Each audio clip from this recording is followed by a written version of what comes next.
What's shaking, everybody? Welcome to House Divided here on Orange Bloods Live. It's Monday. There are more things to talk about today than we have minutes in the next 3 hours. So just buckle in. We're going to get to all of them as best as we can, as long as we can, for as in-depth as we can. Come on in. Get into that Specs chat.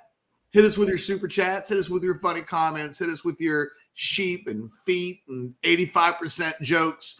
Do all of those things, but also make sure you slam. Dun, dun, dun, dun, dun, dun. Hit that like button. Yeah, I'm sorry. I know the kids don't know Onyx, so they should. They should for maybe the most one-hit wonder rap group of all time. I mean, there are a number of them, but Onyx and Slam, I feel like I heard that in a commercial recently and was like, wow, that just kind of came out of nowhere. But do hit that like button, subscribe to the channel. We're creeping up on 17.5. We're on our quest for 18,000, on our quest for 1 billion, just like McDonald's and burgers served, and get notifications. Mr. Hastings, whatever should we talk about today? Just not much going on, Ketch, in the House Divided. I mean, when you call a show House Divided, you're going to need stuff that, has some Longhorn content, and you're going to need some Aggie content. I just feel like we have neither. So we're just going to have to make stuff up today. And we're going to try to make stuff up. I just sent Billy Lucci from Texas. He and I communicated, checked in last night, aiming for 220 today. It might be that he's got like Feinbaum or just too much stuff going on. Yeah.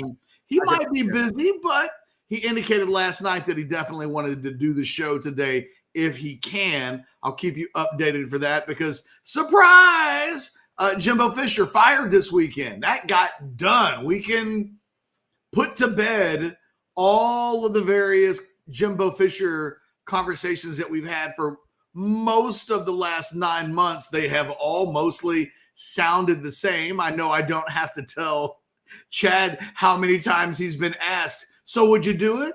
Would you eat the money? Would you do it? Like, I feel like I've asked him that question 500 times. The Aggies did it. They're going to have some rich guys write some checks, and now they're looking for a new head coach. Meanwhile, the Texas Longhorns are 9-1. They're 9-1. They beat TCU. They are one of the only teams in the country right now with 0 losses or 1 in a major conference. Like, things are starting to separate, and yet they're still in that discussion. Lots of conversation coming out of Fort Worth about 4 quarters of football.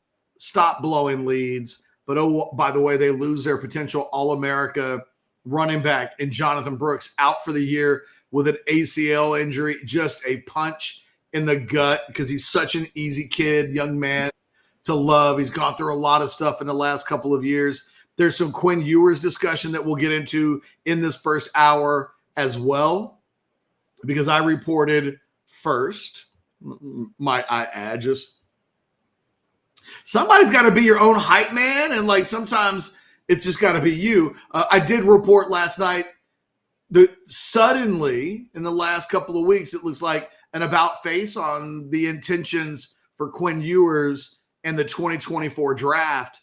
He is more likely to stay, I think, at this point than go, which is the first time that has really been a true sentence for much of, if any, the last year or two expectations that he would go into the 2024 draft. Looks like that may not happen. So again, and oh, by the way, Tom Herman just had a Monday press conference. Who did? He didn't like on. Whoa. Who had a press conference? Steve Sarkeesian. Okay, you just said Tom Herman. I've done that twice now in the last few days. I just want to make sure we're good, because I know I slept pretty good last night, but I don't think I slept that good. Let me know if I say Charlie Strong. By the way, I did not sleep well last night. Okay. So I could also, I know a good craftsman never blames their tools, but I will sometimes blame some tools. Yes, Steve Sarkeesian just had his Monday press conference. There were some interesting little tidbits inside of that, Chad. I was about to just call you a different radio show partner. No, just kidding. I don't even know who that would be unless I just called you Anwar. It's been a long time. I didn't think he liked Anwar's question, which right out the gate, Anwar was like, hey, when do you think the last time you guys played a complete game was? And he said, I don't know, which in itself was an interesting short answer. Clearly, they want the football team to be putting together the performances that Sarkeesian says he's really excited to see, but week by week goes by, and we're not quite getting that. And it's part of now the narrative of this Texas football team, which is, yes, they are record-wise among the elite of the elite, but are they playing like an elite football team from week to week? That's a conversation we can have all week, Chad.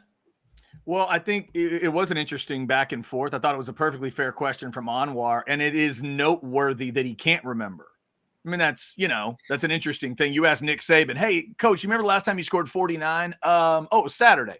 So, when's the last time you felt like you played 4 full quarters? He couldn't come up with that. So I think there's something telling there. And I know I've heard comments from you and others. We've discussed it. This idea of, will Steve Sarkeesian really take, will he take stock of himself and his coaching staff in terms of play calling and all that? Didn't feel like he wanted to do much of that today. I know you've been one of those that believes that he is not going to make this about him and accept kind of whatever responsibility that might be.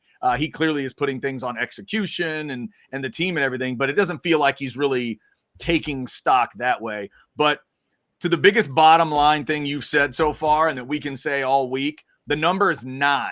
There are 9 Power Fives that either have no losses or 1, and Texas is still alive. They're still in the group. Sark got another 1-score win. Now they've got 2 more to see if they can get to 11-1. That's the biggest thing, but you can just, you can feel Texas fans having that nervousness of, is this ever going to come back to get the Longhorns? Because it feels like at some point it's going to get them. I don't know when it will, but it just feels like you can't keep blowing, not blowing, that's not the right word. You can't keep getting 3 touchdown leads and then almost letting them go, because at some point you're going to lose one. Well, in the better part of the last month, they've had 3 games come down to the other team has the ball and has a chance to like either tie you, beat you, send you to overtime, like whatever the case may be. At Houston, that game ends on a bad spot. It just does. Like, that's what happens. Houston knocking on the door to send that game into overtime. And some people speculating like whether or not Houston would have even gone for 2 had they scored a touchdown in that situation or taken the game to overtime. You've got Kansas State just, what was that, 9 days ago, where, again, Kansas State knocking on the door, 1st and goal, inside the 10-yard line, inside the 7-yard line, not able to get it in, but you survive by the hair on your chinny chin chin. And then you get to Saturday night against TCU, and in a game that wasn't even really competitive in the first half, it got really competitive in the second half, to the point where TCU is a 3rd down stop away from getting the ball back with 2 minutes to go in the game, good field position, a timeout at their disposal, with a chance to either send the game into overtime with a field goal or to win the game with a touchdown, and they get a big 3rd down conversion. All the games slightly different in the way that they played out and the aggressiveness that either wins the game or secures the win. But 3 times they've kind of flirted with disaster. 2 of those against sub-500 teams, one of those being on Saturday night against TCU, and the other one being against a really good Kansas State team, which you may see again this season, because lost amid all of the Texas and Texas A&M stuff from the weekend, it was a Saturday in the Big 12. Like, the fact that we have showed up and we're 10 minutes into the show and we haven't mentioned the fact that Oklahoma State lost by 42 to Central Florida. And they have now lost by a combined, I think, 68 points to South Alabama and Central Florida this year, really potentially rendering the Big 12 championship game as a non-starter on the national talking point scale. Should Texas win these next two games, go into the Big 12 championship game, needing to make a statement, needing to win a game of consequence. So as the other teams they're competing against for spots in the playoff are also playing games of consequence, you want to be able to say, look how good our win was. Nobody in the Big 12 helped the Longhorns this weekend.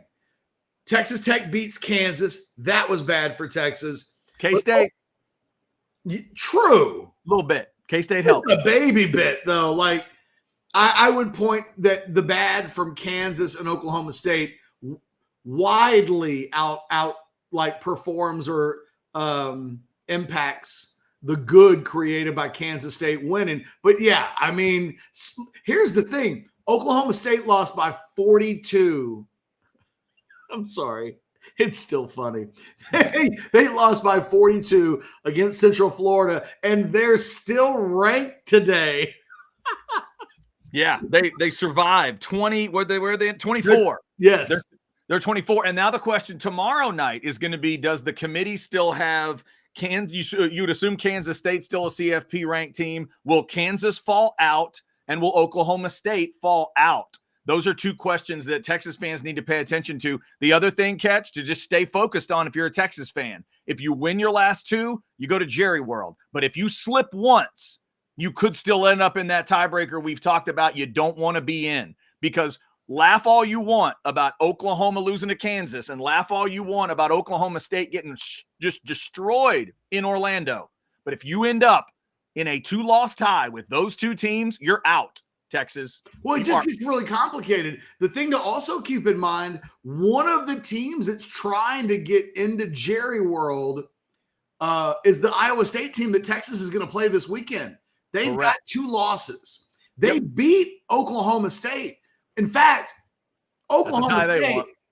What's that? I said that's the tiebreaker they want, because then if they beat Texas this week, they'll have the tiebreaker against both those teams. Exactly. So if you're Oklahoma State, you want Texas to take care of Iowa State, because then that leaves you in that Oklahoma-Kansas State pool, of which Oklahoma State has beaten those teams.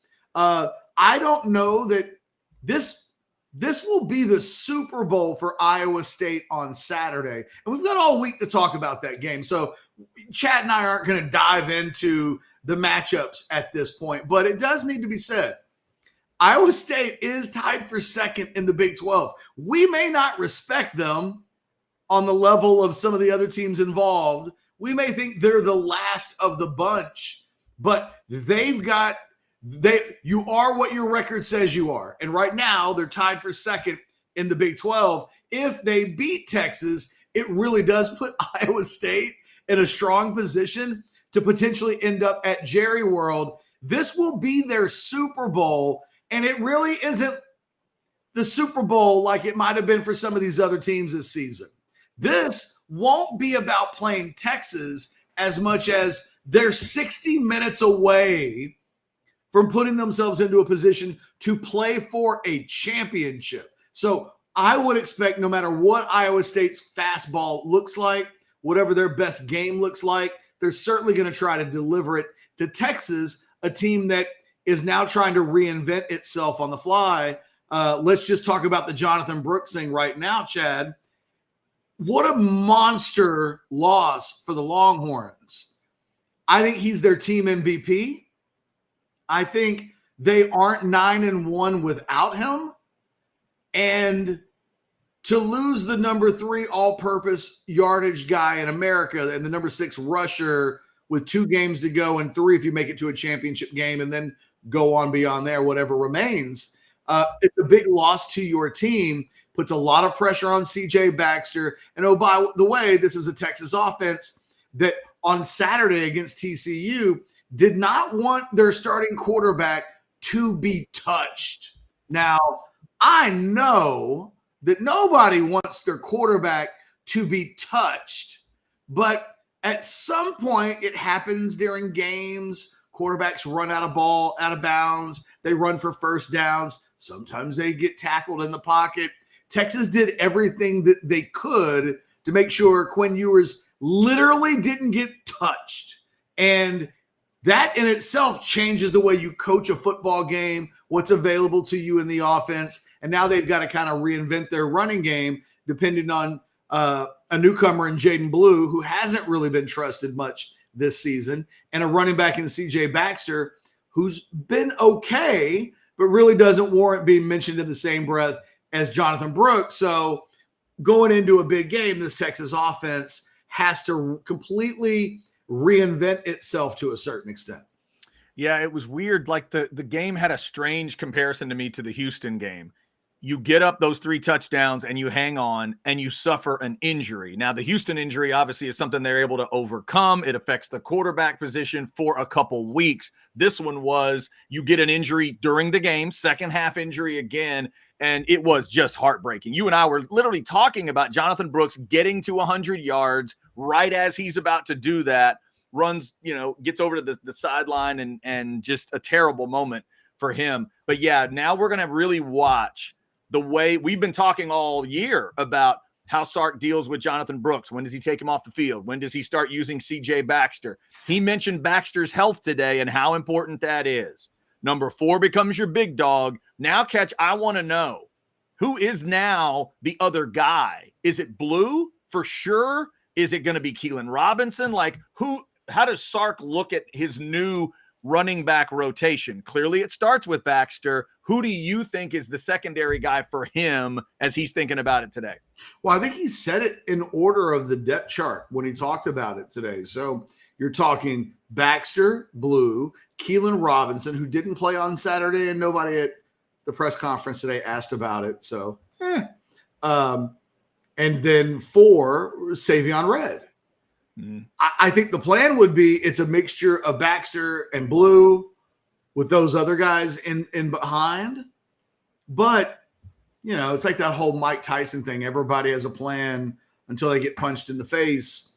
I think you go in planning that Baxter's your guy. By the way, I'm proud of myself for not calling him Gary today. There's a name I hadn't thought about in a while. I've done that enough times this year that now when I really have to talk about CJ Baxter, it's nice that I don't bring up the former Baylor defensive back. I think it remains to be seen, because I think right now you can only talk about it in theory, where it's like, hey, maybe we'll give 65% of the snaps to Baxter, 25% to Blue. We'll spread the rest amongst Red and Robinson. And that sounds like a plan. But what happens if we get to Saturday night in Ames and Baxter's 9 for 20 yards? And you know what I mean? Like, I think you what the plan's going to be. But none of these players have been asked to be the bell cow on any team at this level, let alone one that's playing with the stakes being so high in every game that remains. So it's going to be Baxter's show, but he has to deliver, because at some point, if he doesn't, no matter how much that might be Steve Sarkeesian's boo or not, they've got to win on Saturday. They've got to find a running game. And it will be interesting to see if he hits the ground. Iowa State's good. I think they're 34th in the country in defending the run. They're not great at anything, but they're good. They're good. Their quarterback has NFL bloodlines. And if you had watched their game against BYU on Saturday, you would have thought that Iowa State's good. Their quarterback is good. Their defense is good. They're not great, but they're good. And I think they really present Texas a strong challenge for Saturday night. And I don't know what to expect. If I told you, tell me if this surprises you. Okay. Baxter goes out, finishes with like 18 carries for 75 yards. Glad you finished that sentence.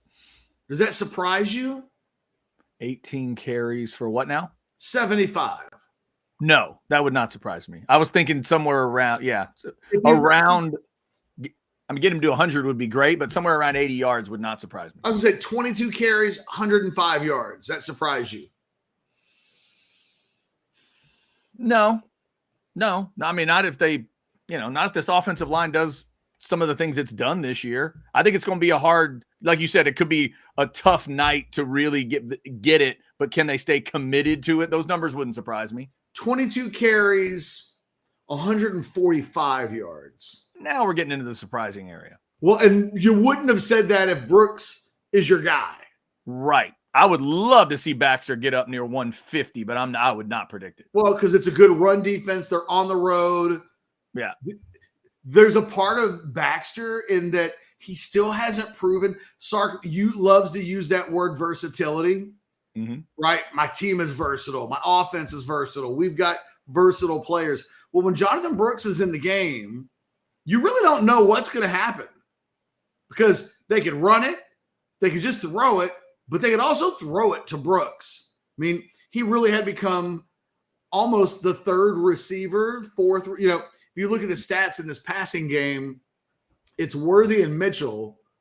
And then there's a cluster of guys of Sanders, Whittington, and Brooks who all basically caught the same number of passes this year. I think none of them have cleared 30. I don't think. I think they're all like 29, 27. Apologies. I'm not fully looking at it right now.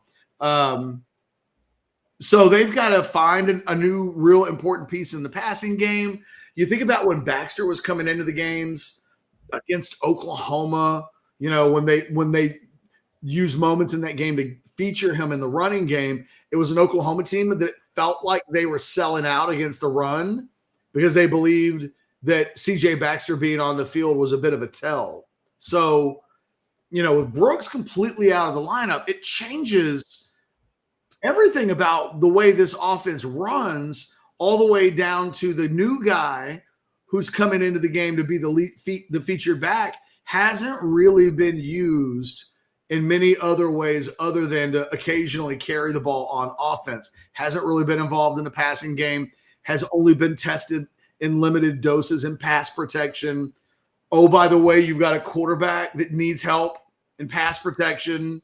You trust that Brooks would pick up that block. We don't completely know that about Baxter as he comes onto the field. So how does this change their personnel in certain downs and distances? All remains to be seen. They've got 5 days to figure out what a post-Jonathan Brooks world looks like, and that's not a ton of time. So it's less than ideal for a team playing for a championship. Well, the other thing too, Ketch, if you extrapolate the thought process and you say, what if Iowa State is able to contain Texas's run game? Then do you know who Steve Sarkeesian's calling plays against on Saturday night? It's the guy that invented kryptonite. Well, that's who he's coaching against. And that was actually pretty interesting to hear him talk about today.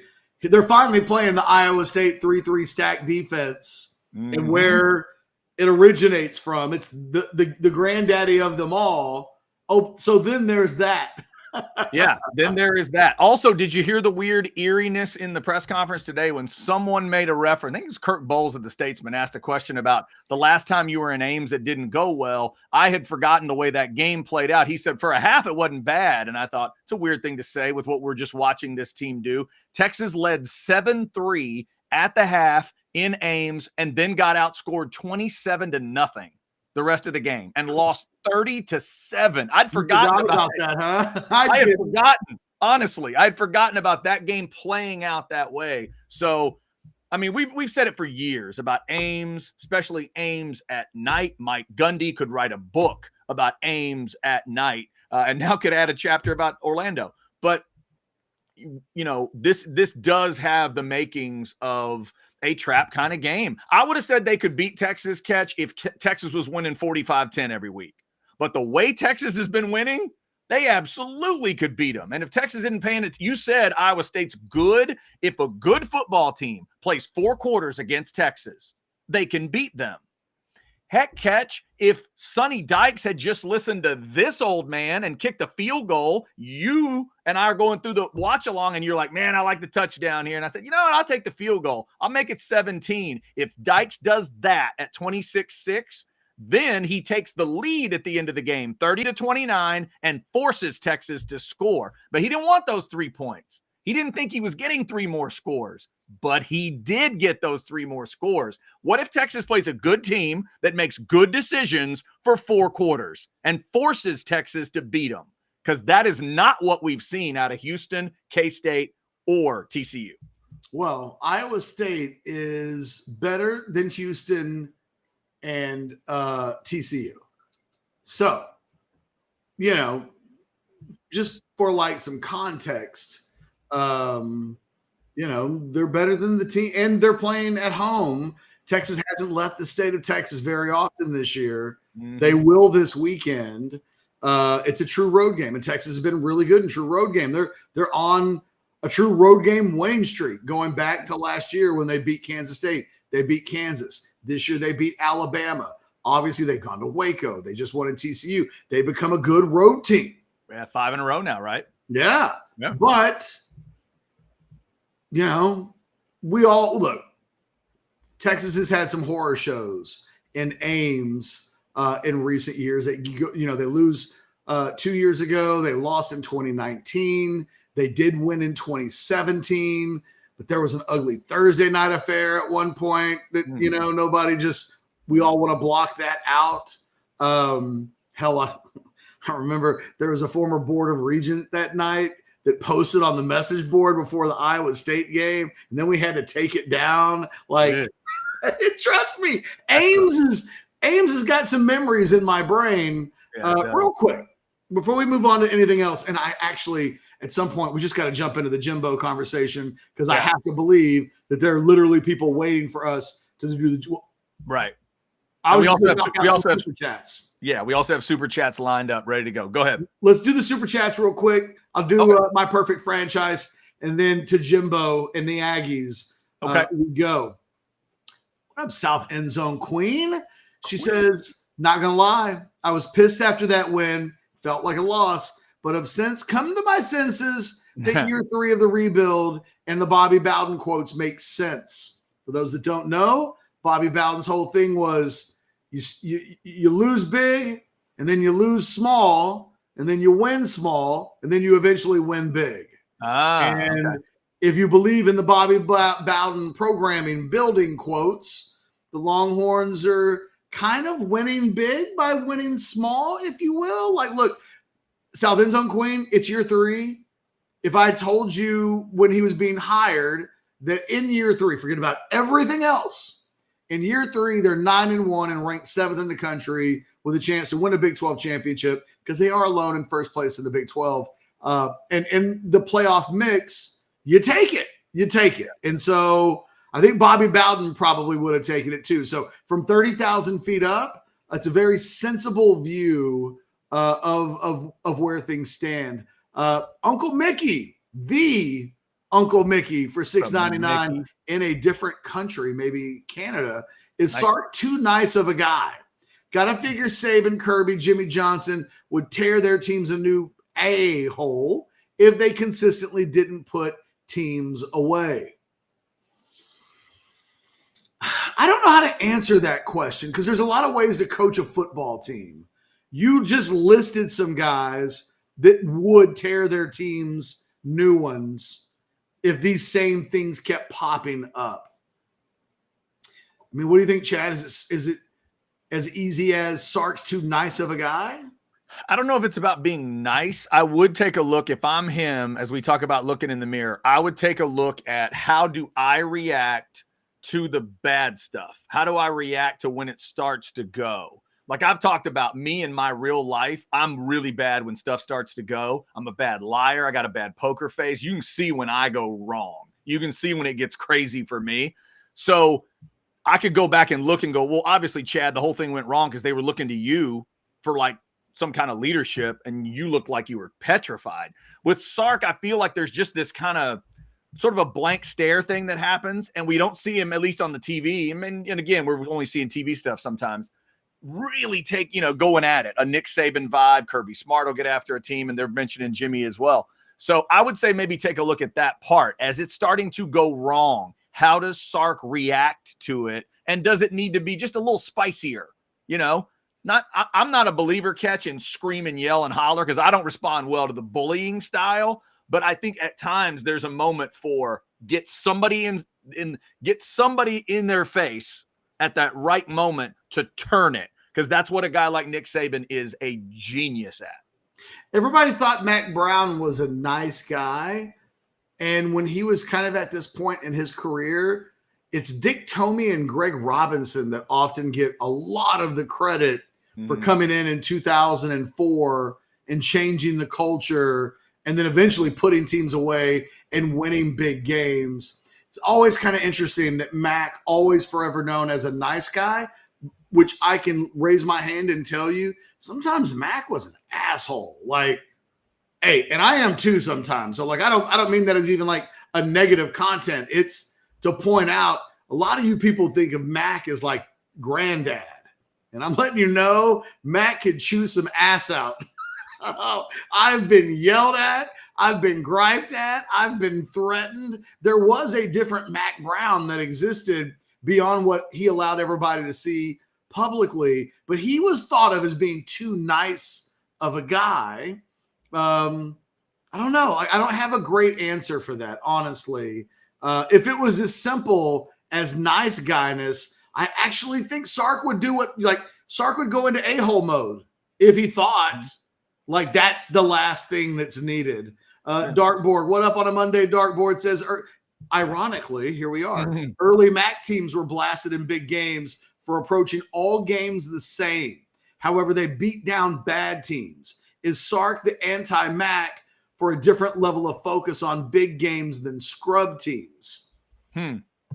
I will say I think the sample size is too small. I mean, is Sark the anti-Mac because they beat Alabama? But, they lost to Oklahoma. That's a big game. He hasn't won a bowl game yet. I mean, a lot of times big games are only big games if you lose them. And then when you win them, a lot of times people don't call them big games. We know the Alabama game is a big game. At Dartborg, I would say, I can tell you've been a fan for a long time because you're spot on with regards to kind of Mac's reputation. I just don't know that we have enough of a sample. With Mac, we had a monster sample size. How many OU games did we see him use his approach, his methodology, it not work? But then the next game after Oklahoma, you could set your watch. Texas is going to beat the hell out of somebody the week after they play Oklahoma. But it took us years to figure that out about Mac. I don't know. I don't know that we can definitively make such a statement. Yeah, it's interesting. Interesting comment though about it being the opposite of Mac, because we saw some Mac teams that would just get like horrible starts. Just some of the worst starts to games you've ever seen. They'd start third quarters bad. This is a team now we've seen like they're on the verge of really getting after a team. They're on the verge of making it a 4-touchdown game, and then you all can like head to the concession stand, and then it falls apart. It's like all three phases of the team and the coaching staff all lose focus at the same moment. And we've now seen it happen 3 times. Maybe it's as simple as what South End Zone Quinn said 2 super chats ago. Lose big, and then you lose small, and then you win small, and then you win big. Maybe we're just still in the win small. Maybe Bobby Bowden just knew better than all of us. It isn't an impossibility that he's right, and this is part of the process, and that few people would know that better than Bobby Bowden. Again, I don't know how comfortable I am with like definitive declarations at this point about these types of things. Moving along in the super chat, Tracy says, still agitated at Chad for not taking me up on a high school football offer that I sent to his DM. Shake my head. Damn, Chad. I have no clue what Tracy's talking about. Sorry, Tracy. Check your DMs. Apparently. Yeah, I should. Sorry. That might be in that. If you don't follow Tracy on Twitter, that DM would go to the unknown section. So, Tracy. Maybe that's it. Hit us back tomorrow You don't even have to send the $5 super chat.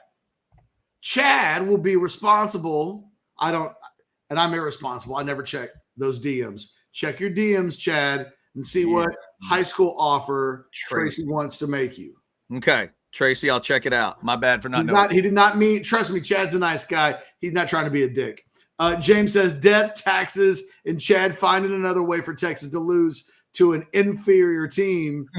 He has a little smiling with tears emoji. All love, Chad. I wouldn't have to do it if they played better football for 4 quarters, James. I mean, I'm not trying to find a way. I'm just trying to lay it out for you where when I rewatch, sometimes that math will come up. And also I'm focused on math because we'll get to the crap bag today. I got to go over James Franklin's mess from the weekend. But it's like when I watch coaches make certain decisions and I played it out in my brain, I'm like, oh my God, TCU'd be up right now. It's just one of those things. I mean, it doesn't happen that way, but it's just, I think we do it as fans. Of course, you take your wins. Back to that Bobby Bowden thing about little wins versus big wins. It's almost a separate category. Can you really enjoy? Of course, you enjoy little wins that you should have been big, but where is that in the progress scale? You know, it's like, man, remember those times we would just blow 3 touchdown leads and barely win? Yeah, that was on our way to what?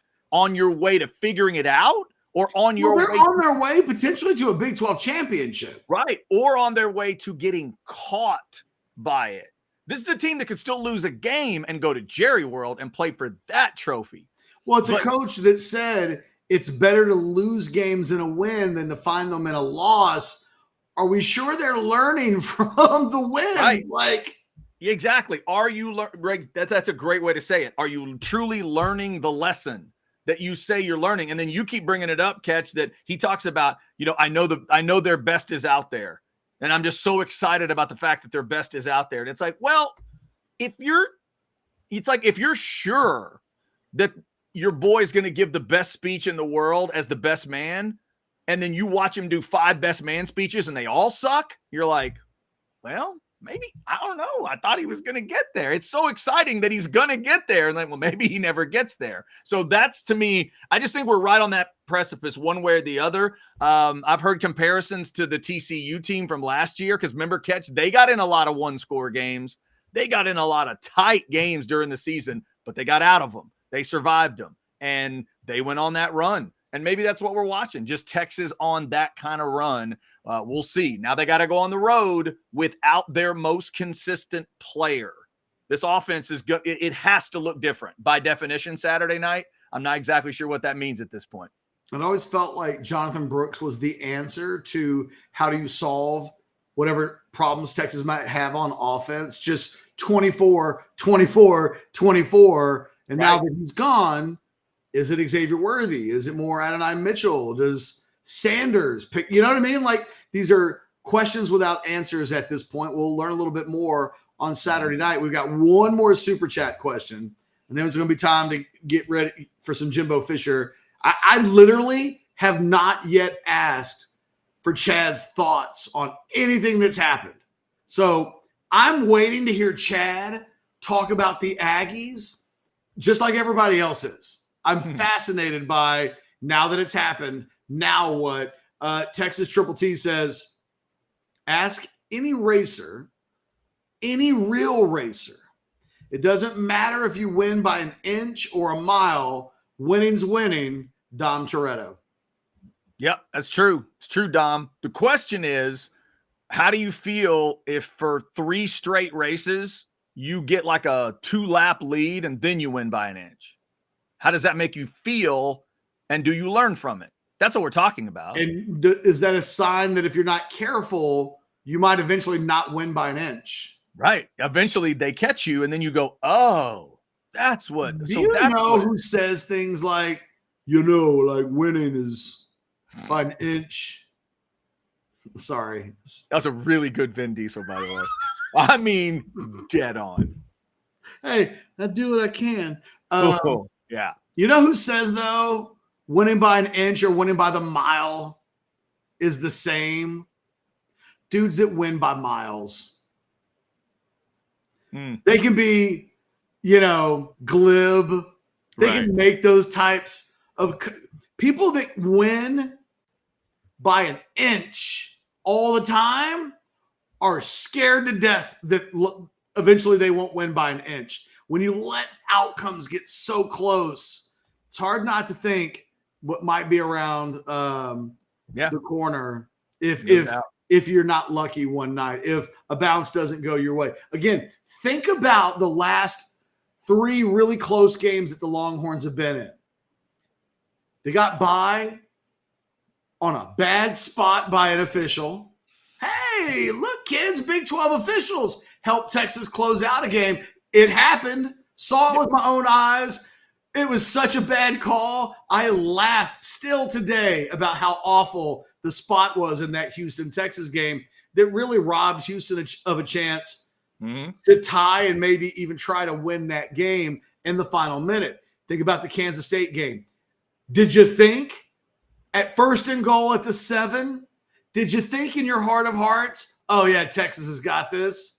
Or were you scared out of your mind and had it crossed your mind in that very moment? Holy crap, we may lose. The dream may die at home against a freaking Wildcats team. Oh, hey, Tavondre Sweat makes a play and tips a pass. And there's that. And then there's Saturday where it's 3rd and 12. And I'll go back to it.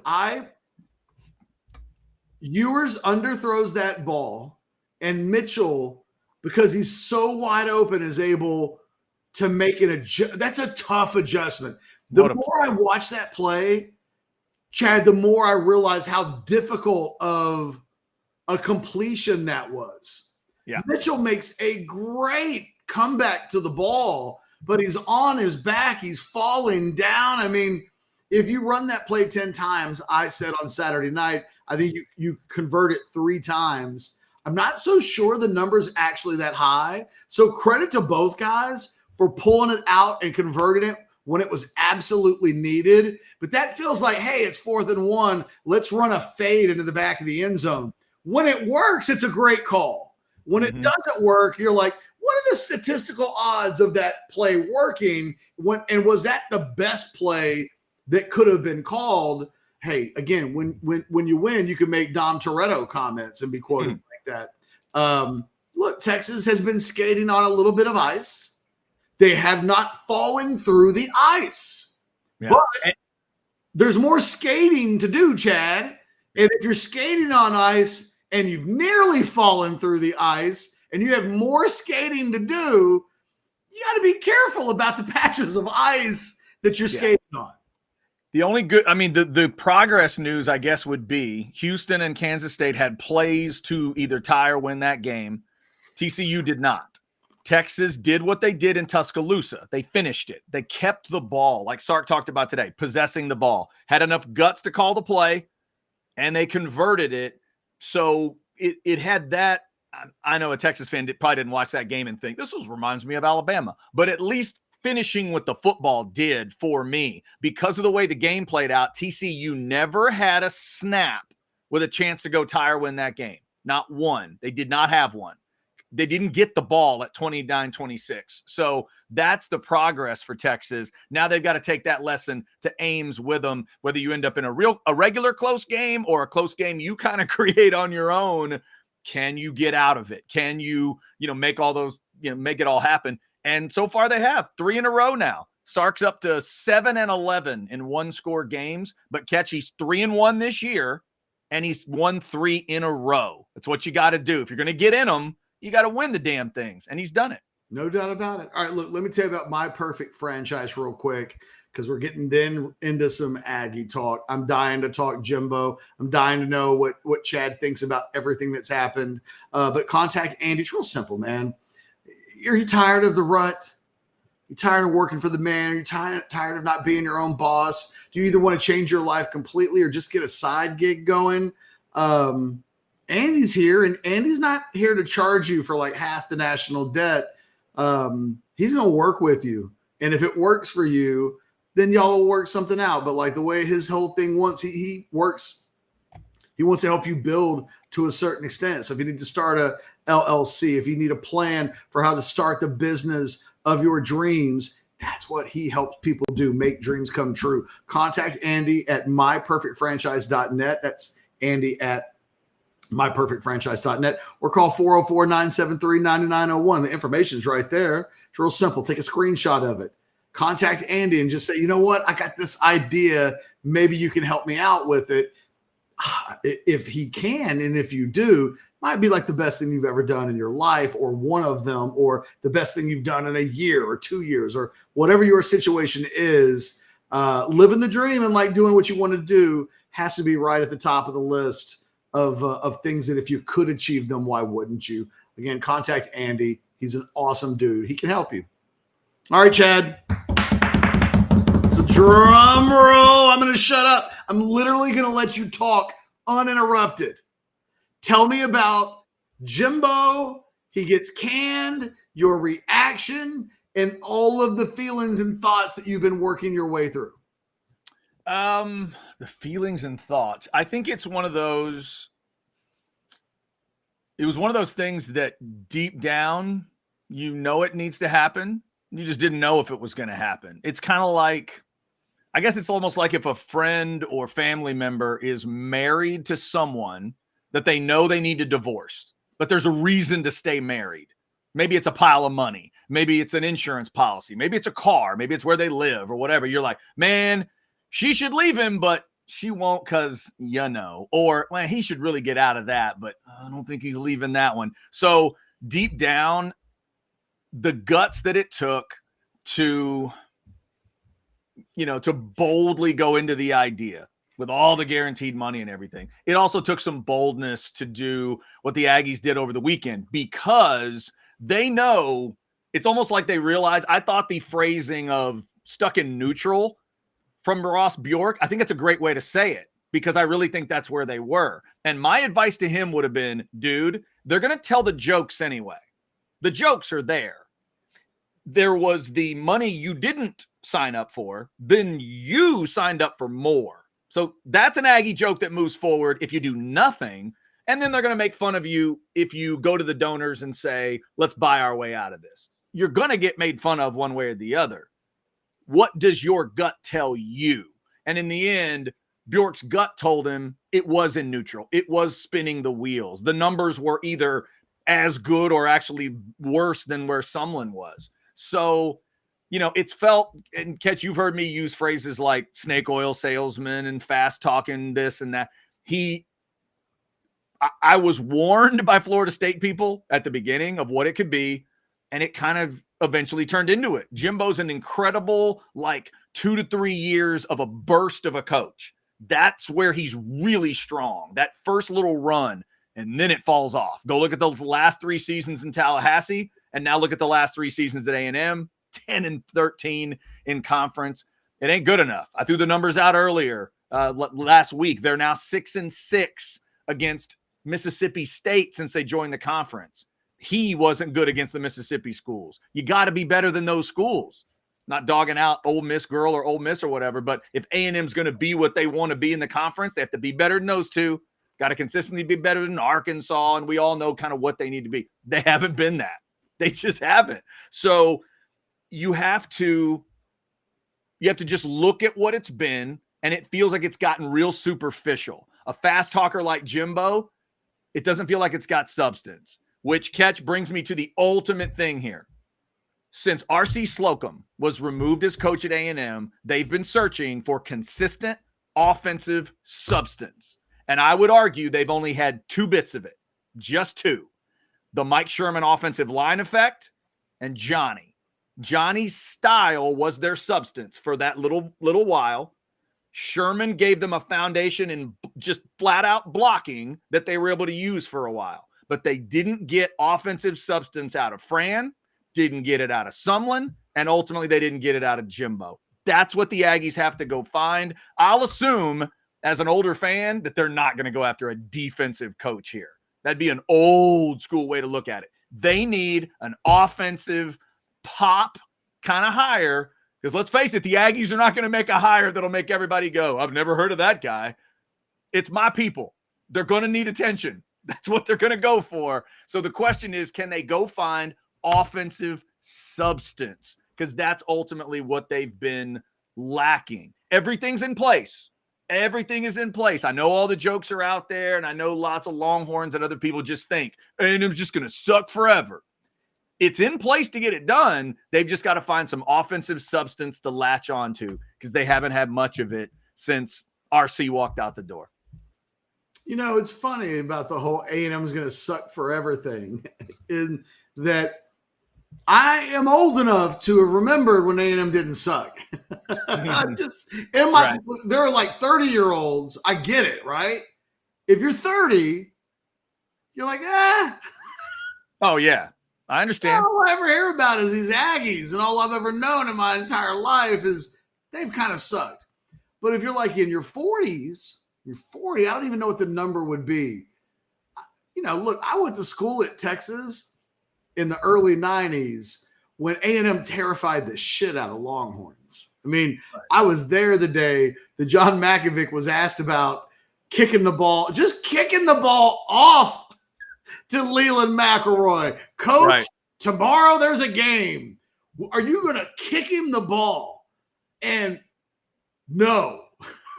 No, I I'm not. was there. John Makovic said, no, we will not kick him the ball. And then they did. And let me just tell you, I was in the stadium that day. I was too. When that ball went up into the air to Leland McElroy. And in John Makovic's defense, he did not kick it to Leland McElroy. He kicked it to a spot where eventually Leland McElroy was standing. Those are two different things. Regardless, there was a gasp. I can't even tell you. Like, you've never heard a gasp in a stadium over, in theory, nothing happening other than the ball getting kicked up into the air. Mm-hmm. There was a gasp. And then Leland took it back to the one. And that Aggies used to have a way. Aggies used to kind of own the Longhorns when I was a kid. It's been a long time. Professionally, I've never seen it. But the Aggies have a stacked roster and that includes a young quarterback that when he comes back is generally regarded as like one of the top NFL 2025 draft candidates. Like, there's a world out there where Connor Wigman gets really good. They're in the SEC. They've got amazing natural resources because when you're at a major program in the state of Texas, you can recruit. You got Houston, you got East Texas. You've got amazing natural resources. It's the opposite of a school like Nebraska, where it's like, where the hell do they get their players? And then, I think that they've got a fan base that's thirsty enough to just write a $20 million check in like the next 30 days and 70 plus million just to make a guy go away. So there's stuff to work with. The question ends up being who, because I'll be honest, Chad, I'm listening to you talk about you got to go get a guy that there's a bit of a guarantee on the box offensively, because this is a program that hasn't been able to find in this era of offensive consistency. And look, Texas has been there too. I mean, right. Big part of 2010 all the way to this year is that there hasn't been offensive consistency at a level that's good enough. Well, I think you hire because I look at a guy like Dan Lanning and I go, well, that's the guy that if the Aggies could go get him. But he's a defensive guy, and maybe the offensive thing gets answered by, well, he just brings everybody that he had at Oregon with him, and they've got good offense. Do you have to go get an offensive guy, or can that guy bring an offensive guy? I mean, it's a great question. I think you could do it either way. I just think in this era, it's probably going to be offense. It's weird to me that the Aggies have gone offensive 4 straight times. You think about it, right? After RC, that's incredibly successful coach, defensive-minded guy. They went offense, offense, offense, offense. And they are a school that if you say that there's something in their DNA, like a running back is in Texas's DNA, it's defense, yet they've gone offense 4 straight coaches. So I don't know if like a defensive guy that pops in my head would be like a Mike Elko, who was actually there and has now gone on to a head coaching job and whatever. That's not a flashy hire. Because the other thing we have to remember, Ketch, is what's coming around the bend. What's coming around the bend in 24 is Texas and Oklahoma enter the SEC. I said Oklahoma need and want something shiny. I said Oklahoma as a sidebar. They need a shiny toy, Chad. Yeah, the real issue is obviously they're going to host Texas in the first house divided game when it fires back up. Now we know that it won't be Sark and Jimbo meeting at midfield. Who is it going to be meeting, we assume, Sark at midfield for A&M? Don't know. What's that first season going to look like? And, will they just, as some people might think, will A&M just slot down 2 more places in the SEC discussion? Because they're going to be in a 16-team SEC. Pardon. Yes, that's right. A 16-team SEC with no divisions. So it's tougher to get to where you're trying to go. What do you have? What are you going to do? Who are you going to bring in to deal with all this talent? And I just, my gut tells me it's going to be offensive, but I don't know. I heard Lanning's name. That's somewhat interesting to me. I got to say, I think he's an absolute horrible human being. I hate the game management stuff. I hate the play calling decisions he makes. I hate his Don't you have to call Urban Meyer? I'd make him say no. Here's who I'd make say no, Ketch. I'd make Urban tell me no. I'd make Dabo tell me no. Even though they've kind of been down the Dabo road before with Jimbo, it's kind of another version of it, but I would make both those guys tell me no. I would seriously think about the Dion idea, even if it's not realistic. Just think about it. And then on the home front, I would think about the substance that might exist in either Traylor or McGuire. The thing is, you just said one fail-proof idea. Which and that's one? Urban Meyer. He's going to probably get you in trouble in 5 years. It will end awful. But he could probably put you in a position to win a championship. It's what he's done everywhere he goes. It'll get you a hell of a flash. And if you're concerned as an Aggie about like stepping over some moral line, think about the 3 main dudes you had yesterday and last week. I'm just saying, right? The Aggies have already done that, Ketch, in this last run, whether it's these last 3 guys or even the guy before that. There have been decisions made that pick football over morality and football over what's good. That's been done. The Aggies have walked across it. So if you really want to, you could stomp right over it and head out to Urban Meyer territory if that's what you want.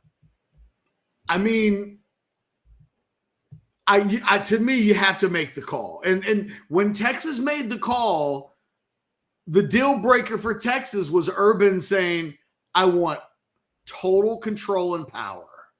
Right. I want to bring my guy in who's essentially, we'll give him a special like athletic director for football title. So, the Texas AD, the A&M AD is still the athletic director for all sports. But I got my guy is in charge of football, and I don't ever have to take Ross Bjork's phone call. I only take phone calls with my guy who is a little bit like hiring, like it's like in Roadhouse when the baddie in Roadhouse, like all the sheriffs and everything work for him. Yeah. It's a little bit like that. Like your program is all Urban Meyer. And he's going to live in the gray. He's going to skirt. He's probably going to break some rules and like straddle a couple of others. But he will win games. He will. To me, that's the obvious hire, or it's what I would try to do. And then look, if you can't get Urban Meyer, maybe Urban Meyer is just never coaching college football ever again. Right. I mean, at some point, there are only so many jobs at his age that are going to continue to pop up. To me, College Station's a lot like Gainesville. A lot of people, to me, will turn their heads. He can run that town. and nobody would blink and think, is this ethical? Should this that's for the hippies in Austin to consider, right? Is he bad for football? Does he have too much power? A right and wrong issue. My sense from Aggies is they don't really care about right and wrong. They want to win. They want to win. And you know what? They didn't care about all of the rules being broken when Jackie Sherrill was there. Once upon a time, Texas A&M went out and made an Urban Meyer like hire. And he won a bunch of games for him. He flipped the Texas rivalry on its head. And then, they maybe broke some rules. But they won a lot of games. Yeah. They won a lot of games. So I just don't get the sense. Honestly, if there's a marriage made in heaven with Urban Meyer, there might not be many places left in 2023 that would be better than him than Texas A&M. This is the school that gave us Johnny Manziel somewhat recently, right? Where it was like, Johnny Manziel can just do whatever he wants. And it was an A&M fan base that loves them some Johnny football still. Your Aggies didn't watch that Johnny football documentary on Netflix and think to themselves, did we enjoy the Johnny Manziel year too much? In retrospect, should we give 2012 back? No. They're not doing it. No, it's not true. That is not true. Although I do know some weird Aggies that don't like Johnny and get weird and grumbly about him, but I try not to talk to them much. But they're not trying to give back the Cotton Bowl win over Oklahoma. God, I hope not. No, I wouldn't think so. No, I would not think so. But no, that's the ultimate thing. Say what you will about the SEC, but when you think of Saban and Kirby, and when it's good, when you got an SEC team that's playing good, there's something of it that's substantive. There's a substance you can point to. A&M needs substance. One of the things they've got, Ketch, is the recruiting part. They've got some substance things laid out. You talked about recruiting. There's been some talent through these years. We could talk about the defensive guys. We could talk about the offensive linemen. Defense. There's that base is there. The facilities base is out of control good. It's unbelievable. Longhorns are going to pass out when they see what's been going on since 2011. That part is ready to roll, no problem. Somebody was asking me about the Dion idea. Well, what would the difference be between like the talent and what's there when he gets there if he went to A&M versus Colorado? And I thought, oh, well, Colorado was awful. Like awful. Trust me, Dion will not have to run out a whole bunch of people if he goes to College Station. There's talent there. They've just got third most look. Yeah. Who knows what the hell happened, Chad, in the offseason, right? Guys go into the portal, but they went into this season with the third most talented roster in America. Mm-hmm. Yeah. No, it's so huge. I mean, anybody that shows up will think I can win big right away. That whole Bobby Bowden thing that South End Zone Queen brought up, where it's like lose big, lose small, win big, win small, and then win big. Whoever takes this job will be doing so thinking that they can win big right away. The roster is in place. Yeah. You can argue that the quarterback also is in place. Connor Wigman's not great yet, but if you watched him even early this season, you can see that the pieces are there. You can see that Connor Wigman can turn into an NFL quarterback. So it's not even like in situations where like a Tom Herman takes over and it's like you got to find your quarterback or how long will it take? It's a matter of Wigman getting healthy and then they got a real good chance. So I don't know. It's a better job than I think Texas fans think it is. I'm fascinated to see where this thing goes. I know it's 1:00 and we got to do some buy or sell. Yeah, 105, and we were happy to see about 500 folks in that Specs chat. A whole lot going on in the house divided. Texas beating TCU, Brooks's injury. We've talked about that. Texas getting ready for Iowa State. And yes, the Aggies moving on from Jimbo Fisher. What's next there? We've hit all of that already. We'll continue to do it. We've got the feeler out to Billy Lucci of Texags. Have we heard back from Billy yet? Not yet. I sent him a message like an hour ago. I mean, not hearing from him is kind of like hearing from him, if we're being completely honest. Real quick, because if that means he's just too busy, it means he's too busy. I can knock out these 2 super chats really quickly. All right. Jess asked, how confident am I that Quinn comes back? Hold that thought. As soon as we're done with buy or sell, which would be like in less than 10 minutes, I will dive in to the Quinn Ewers discussion. We may have weirdly buried the lead today. There's just so many leads. It's like a day where there's 5 stories on the front page that all feel like they could be the main story. Mark says, and I just wanted to answer this one real quickly. Mark says, Texas is 9-1 and people are mad. Texas is in the Big 12 hunt and playoff picture. Blowouts would be nice, but this is better than 6-4 or 7-3. Relax. Mark, I don't think people are mad. Yeah, that's not the word I would use. I think people are concerned. I think people want some areas to be better, but I've not met a person who's mad. God damn Steve Sarkeesian, fire him. Fire him, fire him, fire him. I'm mad as hell, and I'm not going to take it. No, everybody realizes it's 9-1.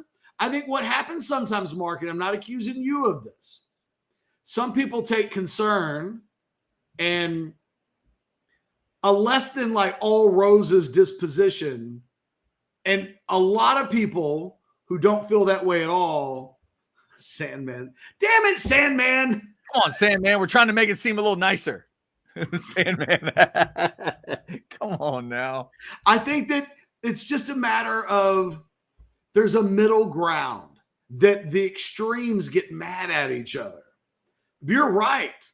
Texas is 9-1, and I think most people are really appreciating the hell out of that. But there are some people that realize at some point, if the play doesn't get better, that there could be consequences with that. And people are just nervous. People want that Big 12 championship so bad, and it will hurt a lot if they don't get there and finish the deal. Absolutely. Yeah, no doubt. All right. We got recruiting stuff coming up. If you missed the big recruiting news over the weekend, there's a big flip discussion for Texas. Doesn't even involve the Aggies, but then there's another discussion about what's happening in College Station and what might happen that could help Texas out and maybe other teams with this Jimbo story. So we'll get into all of that. But right now it is buy or sell time. Ketch, you want to go first or second? I'll go second today. All righty. Buy or sell number 1, even without Brooks. Texas still goes 11-1.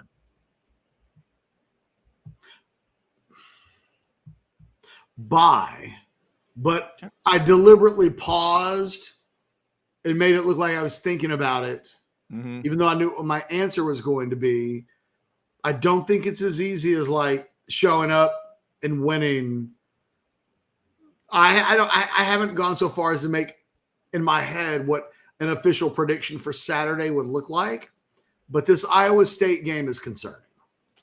All right, buy or sell number 2, Cowboys 49, Giants 17. You enjoyed the blue cotton candy for 3 hours. Sell. I enjoyed the cotton candy, but honestly, that game, I went to the Red Zone channel at one point during the game and just kind of left it there.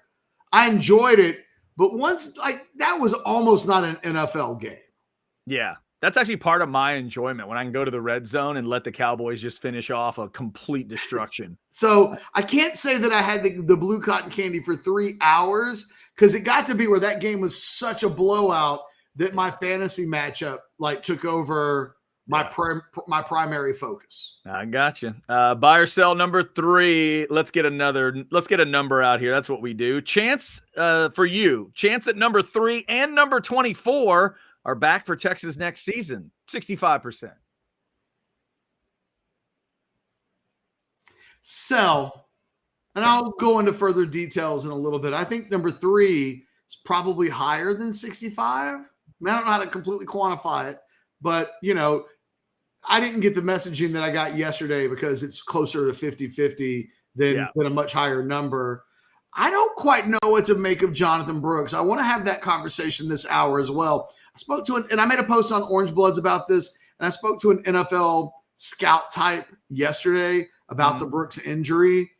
And their main takeaway is they didn't think his stock would fall as much as perhaps you'd think stock would fall for a running back with an ACL injury. So we'll pick back up on that discussion outside of buy or sell, but I'll sell. I'm not at 65%.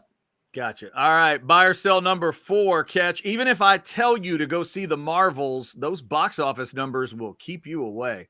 Sell. I'll probably go see the Marvels. I was thinking about asking my daughter if she wanted to go see like a female superhero movie, right? Like, at the end of the day, those don't get made all the time. And after this weekend, maybe they won't get made at all in the future because the box office numbers haven't been good. But I think it's a cool idea and a cool concept. And I've actually heard from some people on social media that I trust that they actually kind of enjoyed the movie, that it maybe is better than the reception that it's getting. So it'll probably there are movies that are out that I want to go see. But if my daughter says she wants to go see a female superhero movie, I'll take her. All right. And finally, buy or sell number 5, Ketch. You give Ross Bjork credit for doing what needed to be done. Sell. I give the dudes writing the check the credit. Ross Bjork's part of the reason why somebody deserves credit for whatever's being done. You don't get to make the mistake and then clean up the mistake and then be like gregarious about it. Like, look how awesome I am. No, somebody's writing some checks. And because if they weren't, Ross Bjork's not making that move yesterday. If the money's not there, there's not a whole lot he can do. Some dude stepped up and said, yes, I will write a check to make a big ass problem go away. Those people deserve statues or a school named after them or a building or a hallway or Ross Bjork's office. They deserve something to be named after them. And I don't like Ross Bjork in general for that whole Mississippi thing in 2014. So he can kiss my ass. I'll give somebody else the credit. Fair enough. And speaking as an Aggie, Ketch, trust me, they're going to get their credit. They will definitely get their credit. Buy or sell is what we're doing right here on a Monday. We got recruiting stuff coming up. Ketch is going to get into the Quinn Ewers, Jonathan Brooks discussion and some of the things he's hearing about both of those careers moving forward. But first, buy or sell, Ketch. What do you got for me? Buy or sell number 1, your gut instinct for Saturday night. Iowa State wins. Sell. I think it's going to be another 1-score win. My gut right now would be Texas finds a way out of it again. I don't think it's going to be a get a lead and lose it kind of thing. I think it's going to be a fight, a four-quarter absolute fight. But I think they're going to have enough talent to get out of it. Buy or sell number 2. And I've thought about this question now for about 24 hours. All right. If you could go through a Cowboys season where for 17 weeks they get to play that Giants team and Dallas just gets to pummel them every week, like Washington General style, but the Cowboys couldn't make the playoffs. All we were getting 17 weeks of excitement, but we're like on NFL probation. We're not allowed to participate in the playoffs. Buy or sell. You'd rather have the 17 weeks of eating your blue cotton candy and pummeling the Giants every week like it's Groundhog Day. You'd rather do that than what we already get. Oh, man. Because we could talk about we're 16 and maybe the Giants win one of those games, but we could just brag about how good we are and like, you don't want a piece of us. We're 16-1. we'd win the Super. We could talk all we want to and I'm never gonna have it blow up in our face. No, I'm going to sell. We are still talking about the Dallas Cowboys in theory. I can't go bragging for 17 weeks about being like an 18-year-old that beats a 9-year-old in basketball. I can't be that. I will take my chances with the actual system that's in place because eventually I get tired of the blue cotton candy. I can't do it for that long because if I watched a team play this version of the Giants for 17 straight weeks, my brain would be altered to the point, Ketch, where it wouldn't understand football anymore. I can't do it. I got to sell. Yeah, all right. Buy or sell number 3. You took your daughter to see the Marvels this weekend, and you guys both enjoyed it. Oh, yeah, bye. I really enjoyed it. And, yeah, we dug it. I get some of the challenges that it has. It's sourced in a couple Disney Plus movies. There's not a big saga MCU thing going on with it. But I thought it was a good movie. But I'm also a mark for Brie Larson as Captain Marvel. I dig the other 2 characters. The young girl's really good. The one that plays Rambo, who I'd already seen in the Disney Plus show, I like her as well. And, yeah, I thought it was good. I don't know that I'd go. It's not one of the best Marvel movies I've ever seen because there's a lot of really, really good ones, but I thought it was good. I'd go if she wanted to. I'd probably go see it again in the theater, and I'll definitely watch it when it hits, Disney Plus or whatever. Yeah, it was good. Yeah, when there are 400 Marvels movies, it's hard to make one of the best ever made. We're at a point now where it's like, Right, and they're in a tough spot right now, Ketch. They've lost some of their big dogs. The Chadwick Boseman death was a incredible thing for them to try to overcome, although that movie made $180 million in its first weekend, the Wakanda Forever movie. So who knows? But yeah, they're still trying to figure out kind of where they are in Marvel land right now. Buy or sell number 4. The Aggies aren't going to mess this up. They're going to get an A+ higher. Buy or sell. I'm going to say buy because the timing of it's weird to me too. If you're going to do it when they did it, I got to think there's a big time idea in their head. And if there's one thing, I know there's all kinds of comments and jokes and whatever. The one thing the Aggies have proven in this time frame is they'll go big. They will go big. They will reach into the wallets. They will grab the money. They will get to the checkbook. They will write those checks. So they're not scared of that part. They want to compete. They want to give it a shot. They may not ultimately get there, but we will not be able to say about the Aggies, well, they didn't even try. Man, they didn't even try. What does Chad think of PJ Fleck? Come on now. Come on, Cody. Come on, Cody. I don't think row the boat is the plan. But yeah, I think I do. I think it's gonna feel big time the way that the Jimbo idea felt big time. Is that the absolute best idea? Ketch? I'm not sure, but I just feel like my people are going to go big. There's no way they're going to go into the year that includes them hosting Texas for the first time since 2011 with a higher. There's no way. I don't think there's any chance they do it. All right, and finally, buy or sell number 5. Alabama and Georgia are the 2 best teams in college football right now. Buy or sell? Yeah, buy. It makes sense that they're going to Atlanta. It makes sense that they're going this early and that they've locked it down. That's what my eyeballs tell me. And Texas fans, I would brace for it. I think there is a decent argument to be made to take Bama, slide them up over both you and Oregon, and do what I've been talking about. It's the spacer. The Ducks are the spacer. Bama, Oregon, Texas. That's how it could look in the CFP tomorrow night. AP didn't go that way. I think the CFP might, though, because just watching games right now, don't tell me you want your team to play Bama or Georgia, because I think you're lying.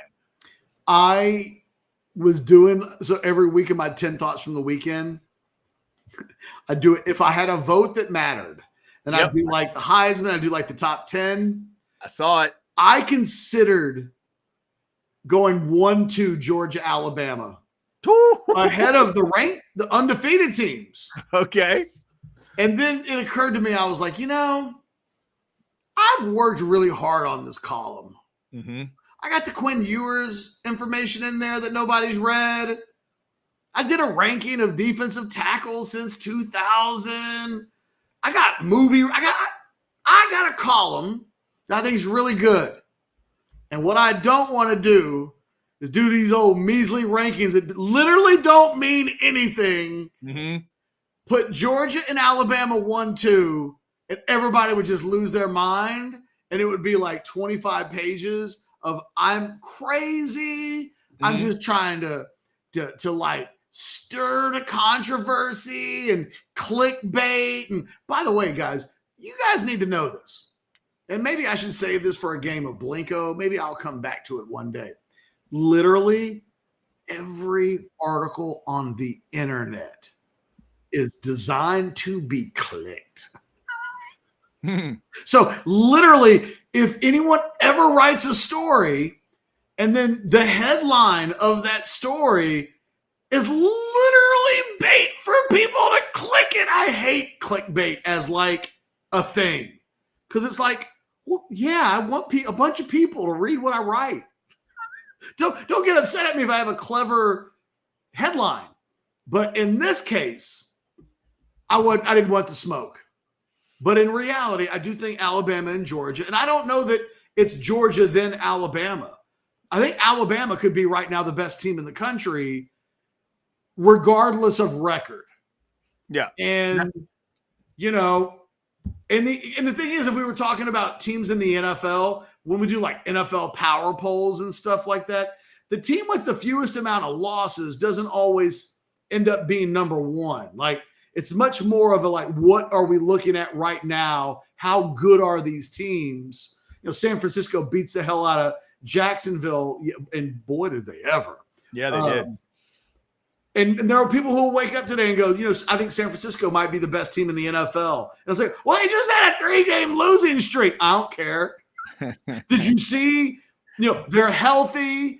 Did you see what they did to Jacksonville? And we won't argue with them too much because conceptually we're there, but we're not there in college football. And even though I think that Chad didn't want the smoke.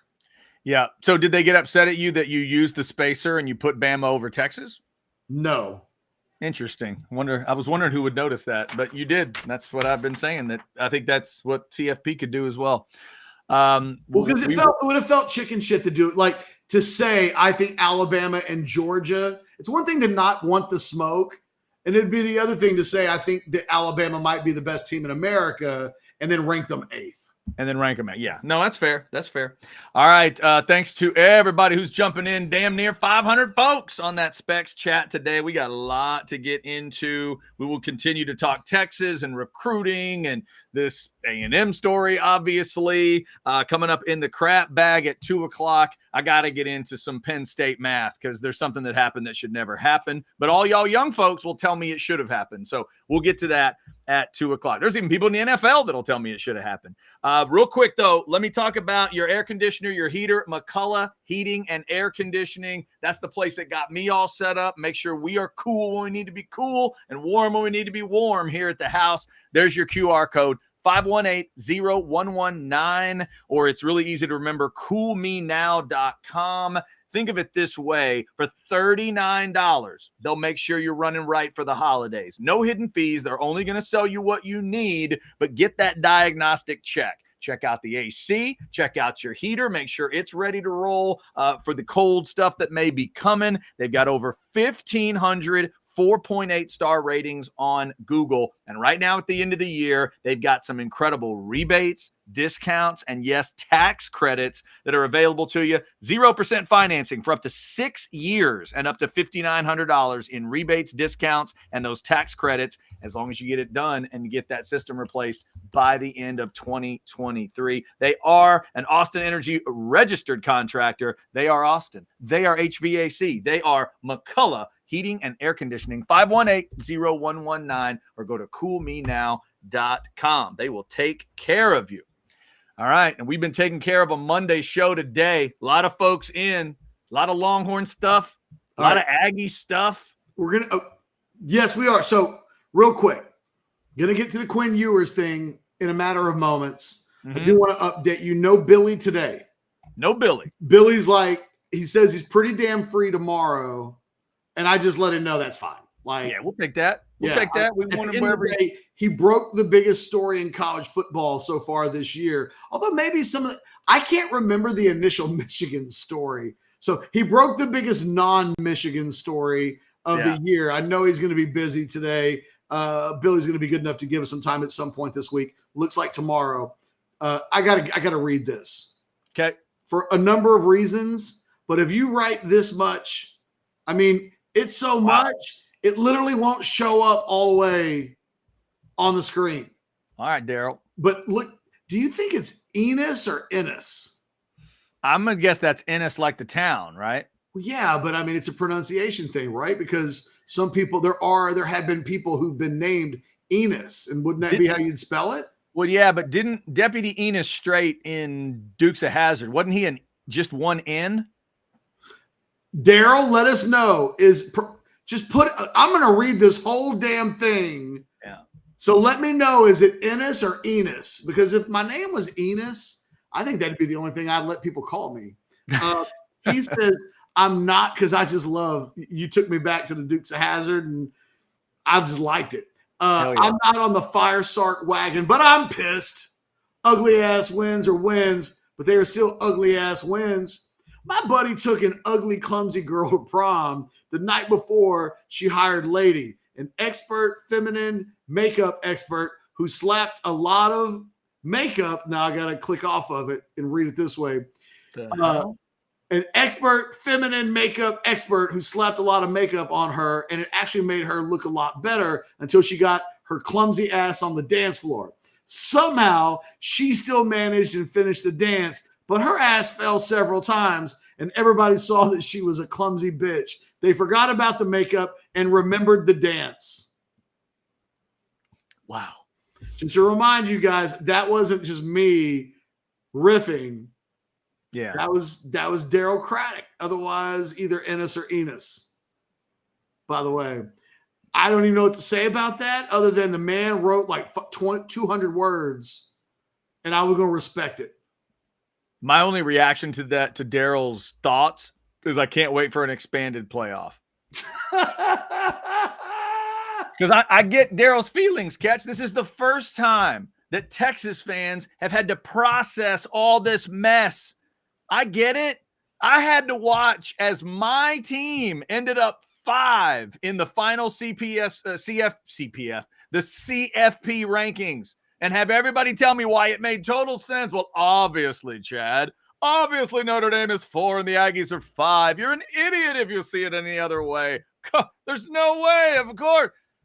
This is the first time Texas fans have had to deal with this mess. I understand it's frustrating. That's what Daryl's going through, because he knows it's a pageant, and he knows this is a section of the schedule where Texas needs to be getting better and feeling like they're taking steps, because Bama's looking like that. Georgia's looking like that. Washington has a little shakiness at times, but they're winning games. They're actually kind of doing what Texas is doing right now in certain ways. But you've got teams that are trying to show off. The difference is Washington's already undefeated. Not already. They are undefeated. Texas has that slip. You can't have 2, obviously, but once you have the 1 slip, you get judged differently. That's what Daryl's frustration's about. I get it, Daryl. Trust me, I get it. I've been through it. Cotton says Daryl's friend was Ketch. Yeah. No. Because as Daryl says in the chat, where'd it go? He's Daryl from Houston. Ennis/Enos is the middle name. Well, we got that. We just want to know, Daryl, how you pronounce the middle name. Yeah. Because the thing is, Daryl, don't take offense to this, but I've been working with Chad, and he's from Waxahachie, and every little town and name near Waxahachie is pronounced in a way that he gets upset at me about. Lancaster is a perfectly fine pronunciation of Lancaster. And he's like, it's Lancaster. Yeah. You know, there's lots of these, right? Right. So I just want to know. Yeah. For the record, the other night, Ketch, at the golf tournament, I met a guy from there. He grew up there, born and raised there. And he just nodded as I said Lancaster. So it's not me, it's them. He's never met a person from that town that says Well, Lancaster. that doesn't surprise me. I'm just telling you. But the people from Lancaster can't get upset when the spelling, phonetically, Lancaster, it's right. It's not wrong. Okay. Well, then when they call you J off, then just make sure you're okay with that. Well, when they go G off, I understand. Okay. Nobody says G off to you. Oh, I get that a lot. That's dumb. Well, my name is Geoff. No, I'm saying it's dumb to pronounce it that way. My God. I mean, the thing that I've probably gotten more than any other name in my lifetime. Are you ready for this? What's that? Gregory. Oh, God. I have had more substitute teachers in my lifetime when they were doing like roll call. They just make Gregory out of it. Weird. Yeah. It's not that tough. I'll see them look at it. And this, we're going back now 40 years, 35, 40 years when I talk about when I was in school. But no, I get a lot. G-off, I get a lot. That's goofy. All right. Are we ready to do some Quinn Ewers? Yes. A buy or sell, you wish you could have seen Jackie Sherrill in the NIL era, even though he already had the best teams money could buy in the 80s. Buy, of course. Absolutely. Yeah. Hell yes. Hell yes. I'm amused that he thought you might have like a blind spot. Of course. If you could get Jackie Sherrill and everything that was under the table, some of it could end up on top of the table and everybody would kind of know where stuff is. Yeah. Hey, Chad, if A&M had given Eric Dickerson 3 Trans Ams and he had said yes, would you have wanted Eric Dickerson to play at A&M?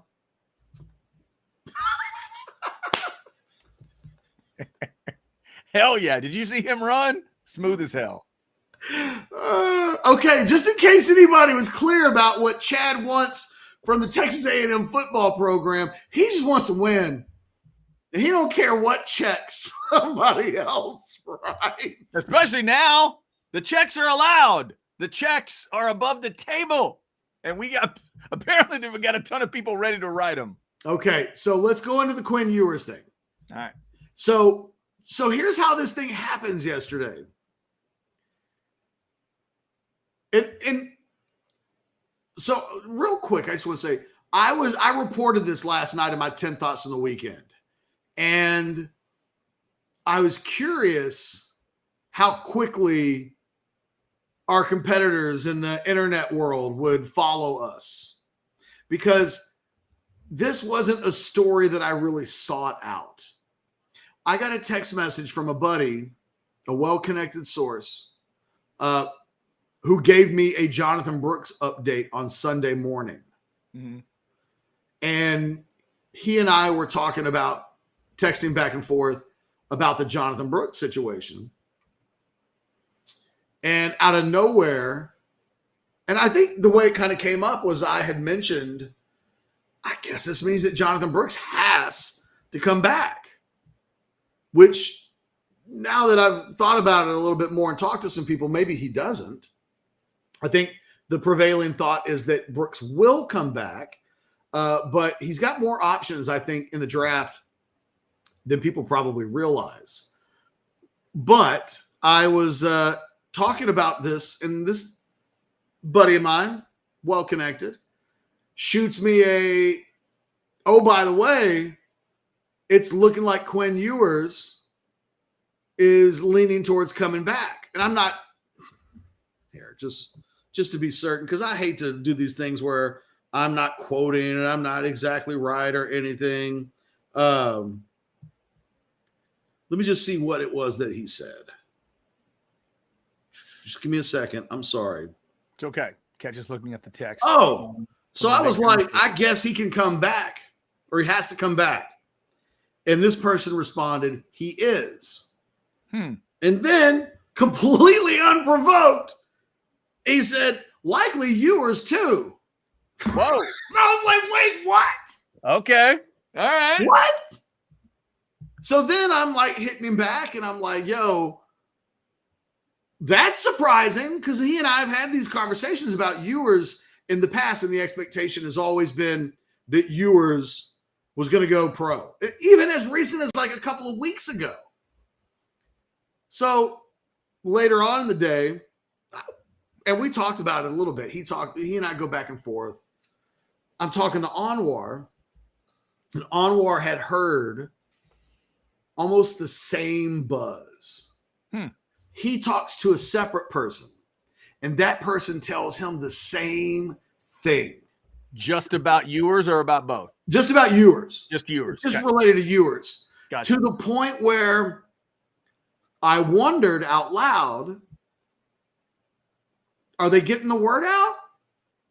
Right? Like I got told, you got told, probably not going to be the only two people to get told.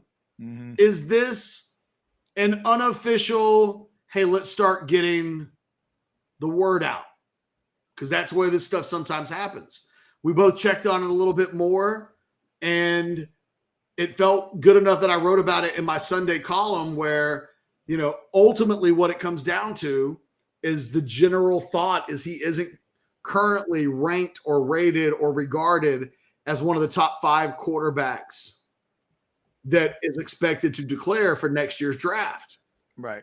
And I think there's a sense that they think of him as a first-round guy, that he should be a first-round guy. I think they think that there's a chance that if he has a really big year, he might be the number 1 guy next year. Now, you and I will have Quinn Ewers discussions for the next 11 months leading up to next season, and we'll be talking about how good is he going to be? Can he take the next step?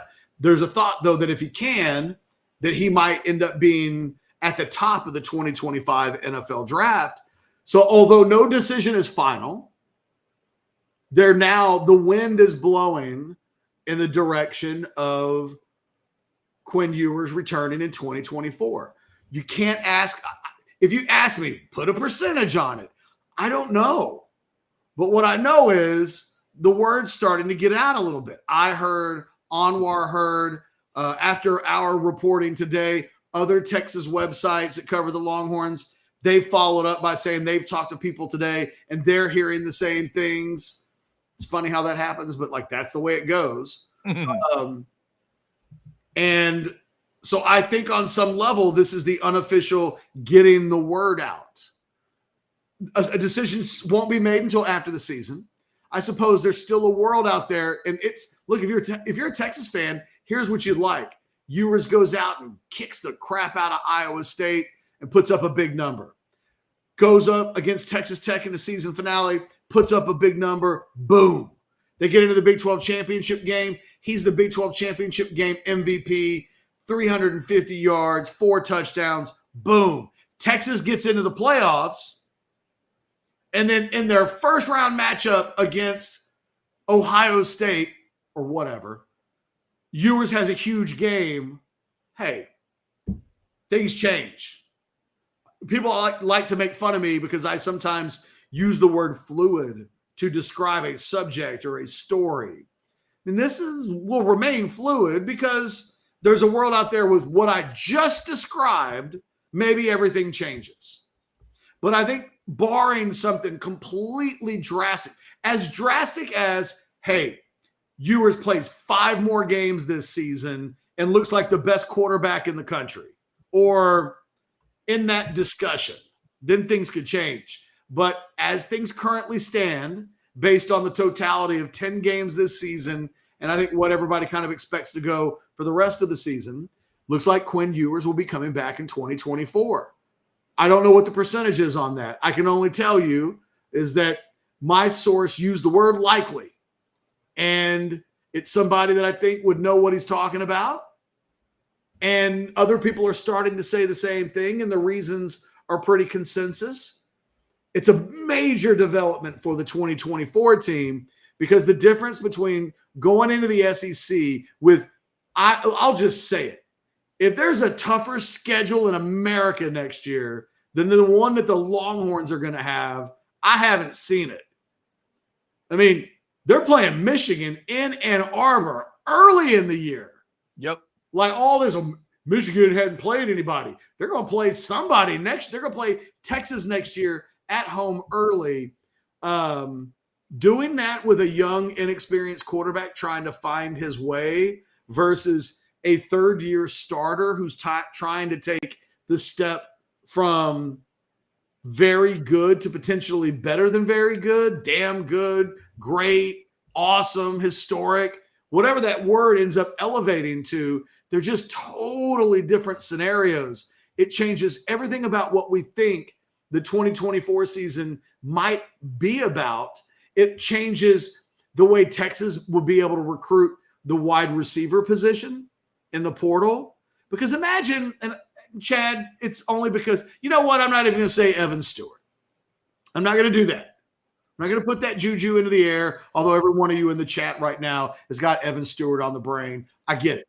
How dare all of you. Let's go Savion Williams from TCU. Ooh, he looked good. Good God almighty, he looked good on Saturday. Hey, he was so good that it was during the postgame show with me and Anwar, when Alex was posting under roster watch. And he was just like, holy hell, where did this guy come from? He's like, the hand coordination. And he was talking about, that's when Blake knew that it was Alex. Because the very first word out of the deal was like about his hands. Yeah. Alex is into hands like you're into feet. And if you go to that guy and say, hey, let's say Savion Williams is like, I got to get out of TCU, man. This isn't it. It's contract year. I want to go play at a big boy program. Who should I go play for? Being able to tell a guy, hey, Xavier Worthy and Adonai Mitchell, both of our lead receivers from a year ago, you may have heard of them. They're going to the NFL. They just played with this guy, and they're going to the NFL, and they may both be first or second round picks. If you come here, you're playing with one of the favorites for the Heisman Trophy next year. It's a platform that can showcase you for the NFL.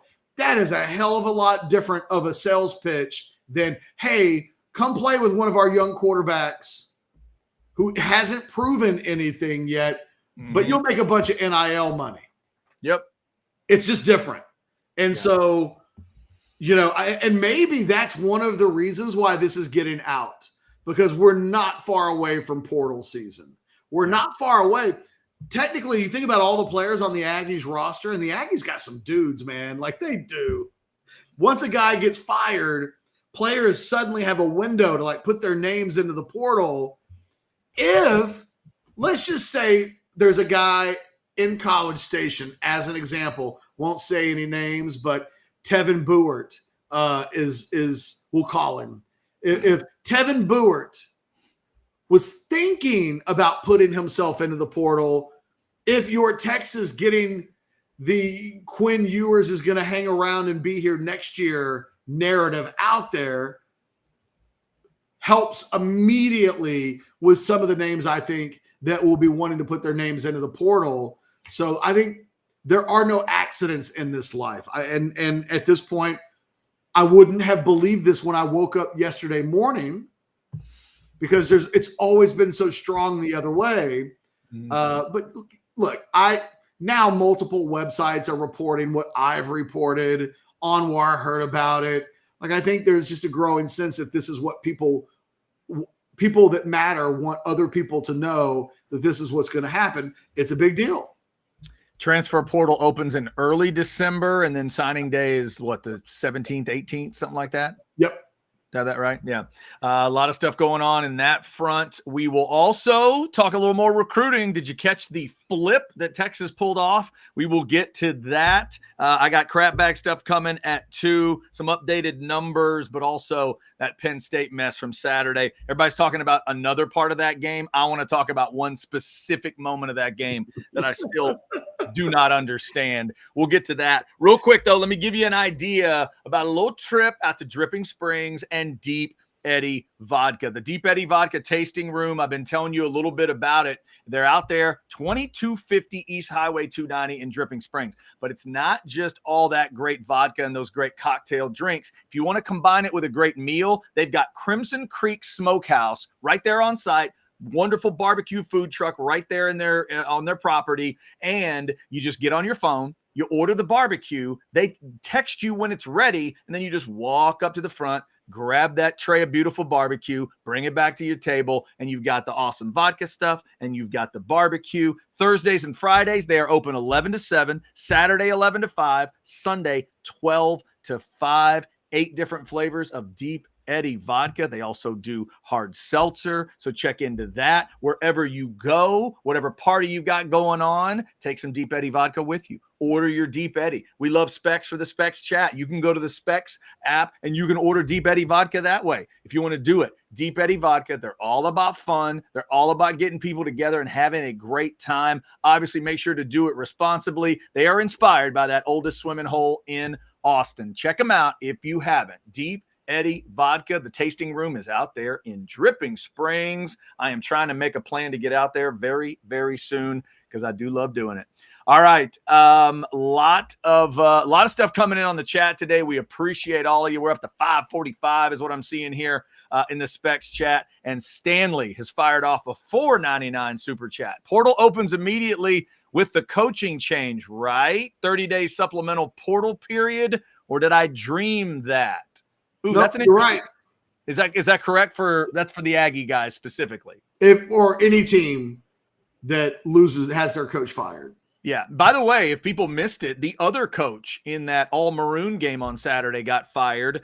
Coach Arnett at Mississippi State got fired. But, of course, his circumstances were a lot different. That's the younger coach that got saddled with the job, basically, after Mike Leach died. So just a really crazy situation there, but they did fire him. So A&M and Mississippi State needing coaches after that game. All right, so here's Beck throwing in these close games we're winning are games we would have lost the past 10 years. Yes, we need to keep the pedal down, but we're winning. We've shown flashes of brilliance and weakness, but we're a good football team that can play with anyone and win. Beck, I completely agree with that chat. What about you, Ketch? I agree with every word of that. No, Beck, spot on. Yeah. It is the kind of game that they would look. By the way, another great moment today if you're a Texas fan. Did you catch when Sark was talking about Sonny Dykes? And he said, yeah, man, they're a really good team. And they're kind of stuck in they've been losing some one-score games. And, man, I remember what that was like. And I thought, spoken like a man who's on a little streak of one-score wins, right? You win 3 of those bad boys in a row, then you're looking back like, oh, yeah, I remember what that was like. The old days. I remember way back when. So on some level, you kind of like that. It is the confidence of being able to get it done. Because I always say, Ketch, there are things we don't give teams credit for sometimes along the way. Sometimes I think when they whip one of those lesser teams on a schedule, we don't give it enough credit. But I also think these kind of games sometimes don't get enough credit. We'll all, fans gripe and they pick it apart and, what if this and what if that? But the team knows what it feels like to win. And that is a big deal. A couple of super chats come in. Michael says, love the show. Thanks for everything. Thank you, Michael. How does Texas fix the late game struggles? Do we need better play calling or better execution or what? I suppose I would just say yes. Yes, to both. I mean, it's not a one or the other thing. I think all these things need to improve, and they'll get there. Maybe. I mean, boy, if it was an easy answer, Michael Sark would have said it at the press conference today, and he would have already implemented it. It is not as easy as turning on a switch, but it is better coaching, better play calling, better player execution, players maturing. Players staying dialed in. Like, you can talk about player execution and play calling. There were guys, look, Tavondre Sweat's a perfect example. In the first half, he couldn't be blocked. In the second half, he got blocked. Yeah. And I don't know how to describe it other than Ketch. They seem to let down, all of them. Like, everybody at every level. Like the play on the sideline on that kick return or punt return for TCU, where there should have been 2 15-yard penalties on Texas that stacked together and the officials screwed it up and just made it 1. That was just like 3 boneheaded plays all together. It was like a triple decker. It was like a Big Mac. You know how they put the bun in the middle? It was a Big Mac of dumbness on the sideline, of dumb plays from guys that don't normally give you dumb plays. Just all of a sudden, they all showed up with a dumb play at the exact same moment. Those are the little things that need to stop happening. And whatever Be that smarter. means. Right. It's just smarter football, more focused, the little layers. I always go back to this example, Ketch, but it's why Nick Saban screams at his guys when they're up 48-0. If you want to know why Nick is yelling at his guy, you're like, it's 35-3, coach. What's the problem? It's because he wants those moments when it's close. He wants them to be dialed in to every want bad habits creeping in. Right. And that's the difference. That is the difference. And again, that's the highest bar of high bars. But that's what Texas has got to figure out, those moments to press through and everybody get dialed in. The other thing he mentioned today, Ketch, those 3rd and short conversions that didn't happen. What's the plan in Ames when it's 3rd and 2, 3rd and 3, 3rd and 4, and you don't have Jonathan Brooks? That's right. Because they didn't convert some of those big moments with him. Now they don't have him. What happens? We'll see. College Football Raw for $19.99. If I had a bell, I would ring it College Football Raw. Nice to see Sark seem aggravated and pissed off during the presser around passive defensive play calling, etc. Would love to have seen him a little bit more self-aware around his contribution to the second half woes. Mm-hmm. I mean, true, fair. Yep. I don't know completely how to respond to that other than I'm kind of with you, I suppose. Cosign. He needs to take that responsibility, Ketch. As long as he takes it with the team and the coaches, I don't care if he takes it with us. I don't care if he tells the media he thinks he missed a moment. Exactly. Right? You don't need to do that with us. As long as you're saying it to the team. Fellas, we all have to be better, including me. I was slow getting that play in. I shouldn't have called that play. I shouldn't have done this, blah, blah, whatever it is. So they just need to figure out, figure out those moments. But we'll watch it this week too. Where's the levels of comfort for him? A quarterback coming off of an injury, you just lose your running back. What's his whoopee this week? What's his comfort? I don't know. I don't either. Right? What makes him the most comfortable this week? Because I'm not quite sure. It might be Worthy and Mitchell, and I don't know that that's a bad plan. Right. Dartborg says, if Quinn comes back, he passes Major at number 3 in career passing yards. Major's at 8,353, and Quinn is at 4,409. Yeah, if he stays healthy. I mean, one of the things about the whole quarterback discussion is we didn't even say Malik Murphy. We didn't really get into the Arch Manning component of what it means if Quinn comes back. But more than a decade plus of college football going back to the David Ash years tells us, and quite honestly, you can go all the way back to 2010 or 2011 because Garrett Gilbert ends up redshirting after the shoulder injury, after starting the year as the starter. The Longhorns, more times than not, have had a quarterback injury at the starting quarterback position that has meant that the backup has to play a game or two somewhere along the season. We'll get into some Arch Malik component, the tentacles. Jonathan Brooks getting hurt impacts the impact of that is it's like, well, Cedric Baxter and does Jaden Blue now, is he a guy that's, I think Jaden Blue has looked like, well, that guy's going to transfer at some point. It's clear he's not as high as the other guys on the totem pole. Now he gets a chance to finish the season and say, I'm your best running back, Sark, healthy anyway. The recruits, if Brooks comes back next year and you're Christian Clark and you wanted to play as a true freshman, and now it's like, well, Brooks is going to come back and you're going to have Baxter and maybe Blue returns, and suddenly it looks a little tougher to get on the field than maybe it did. There's the same thing at the quarterback position. So there's a lot of conversation that we can have as we go back and forth on that. By the way, Darkborg, thank you for that. Thank you for the super chat. For the record, sell Major Applewhite guy till the end. Hey, by the way, college football wrong. Maybe he meant $199 the first time and accidentally hit $19.99 the first time. Doesn't matter, college football raw. We like it nonetheless. Are you guys Jaden Blue or CJ Baxter advocates? What do you think? At time, I mean, theoretically, I could be both. I could be an advocate for both, but I think Baxter's the ultimate answer there. He's shown you more moments of that burst and the power, and you can there's a couple moments, Ketch, where I see what Sark sees. We just need to see more of it. We need to see it be consistent, a little more. But I see it. I get it. I'm probably Jaden Blue. I mean, Really? Blue's averaged 5.8 yards per carry this year. Baxter's averaged 4.5. That's not insignificant. I'm generally pro whoever is closest to performing at a highest level.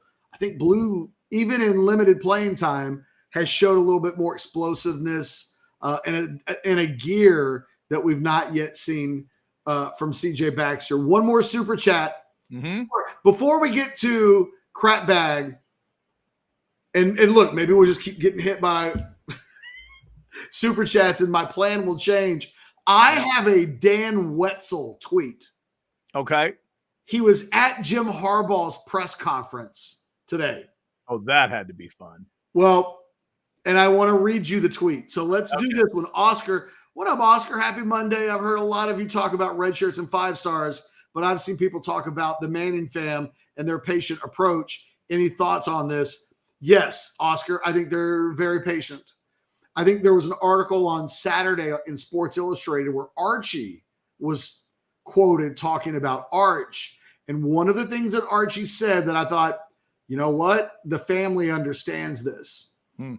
He said, well, Arch played at Class 2A in Louisiana, and he's making a significant jump.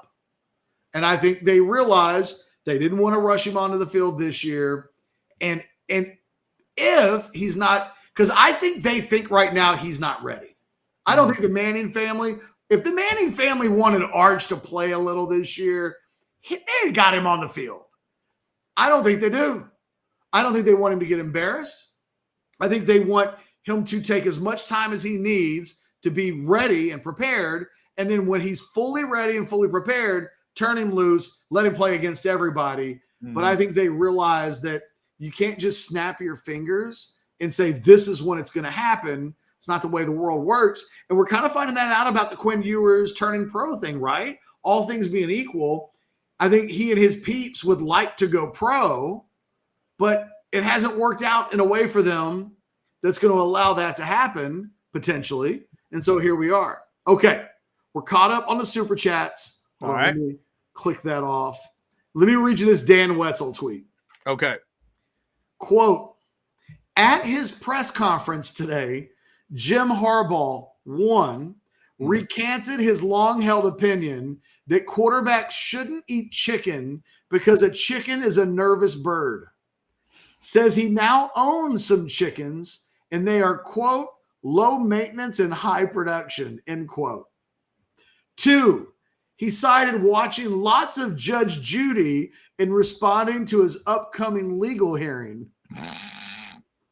which he says he will speak at. 3, said that his raspy voice wasn't a sign of sickness because, quote, I'm the iron wall that viruses bash against and shatter, end quote. Promised to do, quote, more push-ups and eat an apple, end quote, just in case. Wow. All right. There it is. There it is. When I tell you guys that Jim Harbaugh is certifiably crazy, Man, I need you guys to understand that's not like, I'm not exaggerating. he walked in at full blast today, apparently. Ready to roll. So he's really meeting this issue head on, is what you're telling me. Huh? I don't think I can play quarterback for Michigan because I like chicken. How in the world did all that stuff come up? Did he just say all that? Because there's no way everybody asked that. Coach, about that whole chicken thing. Like, can you go over how nervous of a bird you think it is? If he Ketch, if he walked in with all 4 of those things, like as bullet points, bravo. That is A+ level deflection. Like if he walked in to go, by the way, boom, boom, boom, boom, boom, boom, and then just dared him to ask real questions, that's hilarious. I was watching Netflix on Friday since they wouldn't let me coach, or Saturday since I couldn't coach the team. Have you seen that new series, Mindhunter? Oh, it's not new? I think it's new. Like he just can let it go. He's just off the cuff.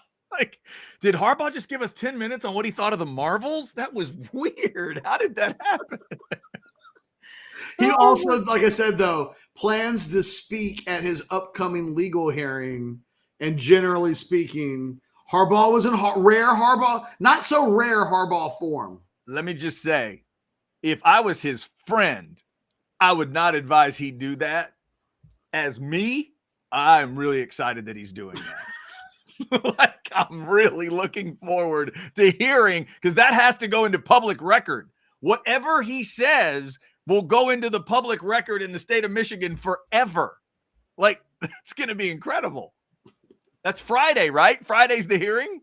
Yes. Oh, my God. He is so bringing a T-bone steak and a glass of milk to that. Before we get the crap back, because I really do want to hear, I feel like James Franklin has you on tilt just because he's James Franklin. So I can't wait to hear the crap bag. Yeah. But Brett McMurphy put out a list of bowl matchups. Okay. Projections. Yes. For instance, he has Texas and Missouri playing in the Cotton Bowl. Ooh, interesting. Guess who he has scheduled to play each other in the Alamo Bowl? The Aggies, Oklahoma and USC. Oh, I'm sorry. Alamo is, never mind. I had the conferences wrong. Oklahoma, USC. That's beautiful. That would be. I'll almost concede every other thing. Like, Texas and Missouri's not real sexy. But you give me. Here's one thing, though. Do either of those are 2 big names. And for an Alamo, now remember, the Alamo Bowl is not what it used to be. The Alamo Bowl used to be slotted down further. The Alamo Bowl is up higher now. Is it a big enough bowl, Ketch, that they couldn't say no to it? I think so. Do you think they'd be able to get out of it if they wanted to? Well, look, USC's got 4 losses. Beggars can't be choosy. Like, that probably is the most prestigious bowl.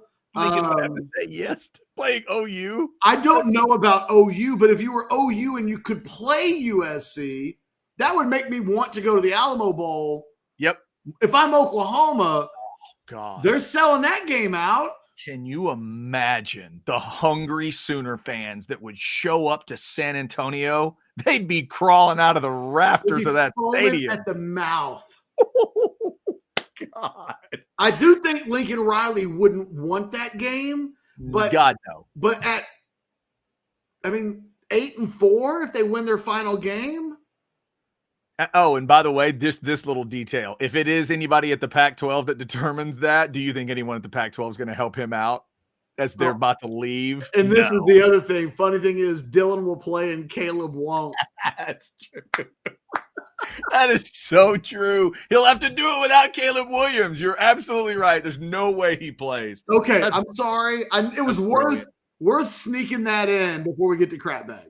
Oh, my God. All right, into the 2 o'clock hour. Obviously, big stories today with the Jonathan Brooks injury for Texas. They're 9-1. They're still number 7 in the AP. If you missed that, we've talked about A&M firing Jimbo. What did the Aggies do moving forward? And we will get into some more of that. Just some quick crap bag updates on a couple of numbers. First off, I want to congratulate Northwestern. They won a road game, Ketch. Come on now. Hey, let's give them some love. Northwestern had lost 13 road games in a row. They went to Madison, Wisconsin, and beat Wisconsin. Take that, Whiskey. So that string is over. My Aggies will lose 10 in a row on the road if they lose in Baton Rouge. It's why I'm keeping up with other such things. On the congratulations scale, once again, Steve Sarkeesian, another 1-score win. That's 3 in a row. He's 3-1 in the category this year, 7-11 for this season. Shout out to Mack Brown. Beat Duke in a one-score game, 9-8 for Mack. But Ketch, my favorite one-score team, did it again. Nebraska at home lost to Maryland, 13-10. Nebraska is now 3-16 since 2021 in one-score games. Just when Steve Sarkeesian gets to the same number of one-score games as Nebraska, Nebraska's going to play in another one, and they're going to lose it. 3-16 is that number. That's pathetic. Also, couple of quick goodbyes. Ole Miss and Penn State are out of the playoff officially. And from the G5, Ketch, we lost 2. Air Force is out. Fresno State is out. So 4 teams gone. We're down to 13 available teams. 9 in the Power 5, including Texas, and 4 in the G5. Okay, let's get to Penn State math, shall we? James Franklin was faced with 3 different problems during the game that I want to talk about. The bottom one is the worst one, but let's start at the top. 30 seconds to go in the first half. He's trailing 14-9 after his team scores a touchdown. James Franklin goes for 2. Why? I'm not sure. I don't know why he didn't want 14-10. Again, you're late second quarter, but whatever. He missed it. 14-9 Michigan. That one we could discuss. You do it if you want, I guess. I think it's dumb, but whatever. The second one, Ketch, was interesting to me. Down the stretch, 4:21 to go in the fourth. He's got 2 timeouts. He's at his own 30 with a 4th and 6. And I don't know if you'd watch this game, but his offense had not been dynamic. He goes for it and misses it. Then Michigan stomps right in, 24-9. Now they're up 2 full scores. I'm thinking, why don't you just punt that ball and see if your defense can make a stop? And you got 2 timeouts. He didn't want to do that either. But Ketch, this third thing, someone's got to explain it to me. 1:59 to go, fourth quarter. They are down 24-9. They score a touchdown. Kids, pay attention to Uncle Chad as I rant here because somebody's got to explain it to me. They trail 24-15 after the touchdown. And he goes for 2. Misses it. He's still down 9. Ketch, the math of football does not change. This is a stupid choice every time. I don't care when and where.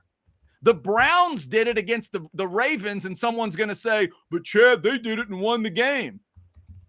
That fact does not make the decision any less stupid.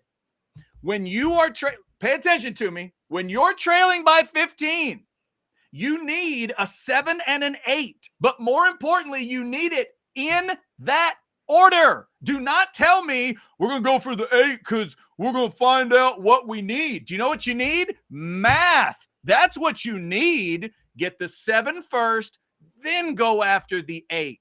Joey Galloway sat and watched highlights and said, this is where I really thought they should have tried to make it 1 score. I completely agree with going for 2. You do? Because it's a 95% chance they make an extra point. Joey, they still kick him from 20 yards. 20. It's a 95% shot. You know what the chances are to get a 2-point conversion? A coin flip. If you're lucky, it's like 40-55. Are you nuts? Take 24-16. Then it's 1 trip. Once you miss it and it's 24-15, game over. Did I forget to mention it was 1:59 to go in the game? That should never be your choice. Ever. Not once, not ever. That is disgraceful what James Franklin did. It'll all get lost in a crying coach at the end and the Harbaugh mess and now this Harbaugh presser and there's a, the thing coming. Ketch said this during the watch along on Saturday. I'm going to say it now. If you love Texas and you love the burn orange and white, whatever your issues with Sark are, be glad of one thing.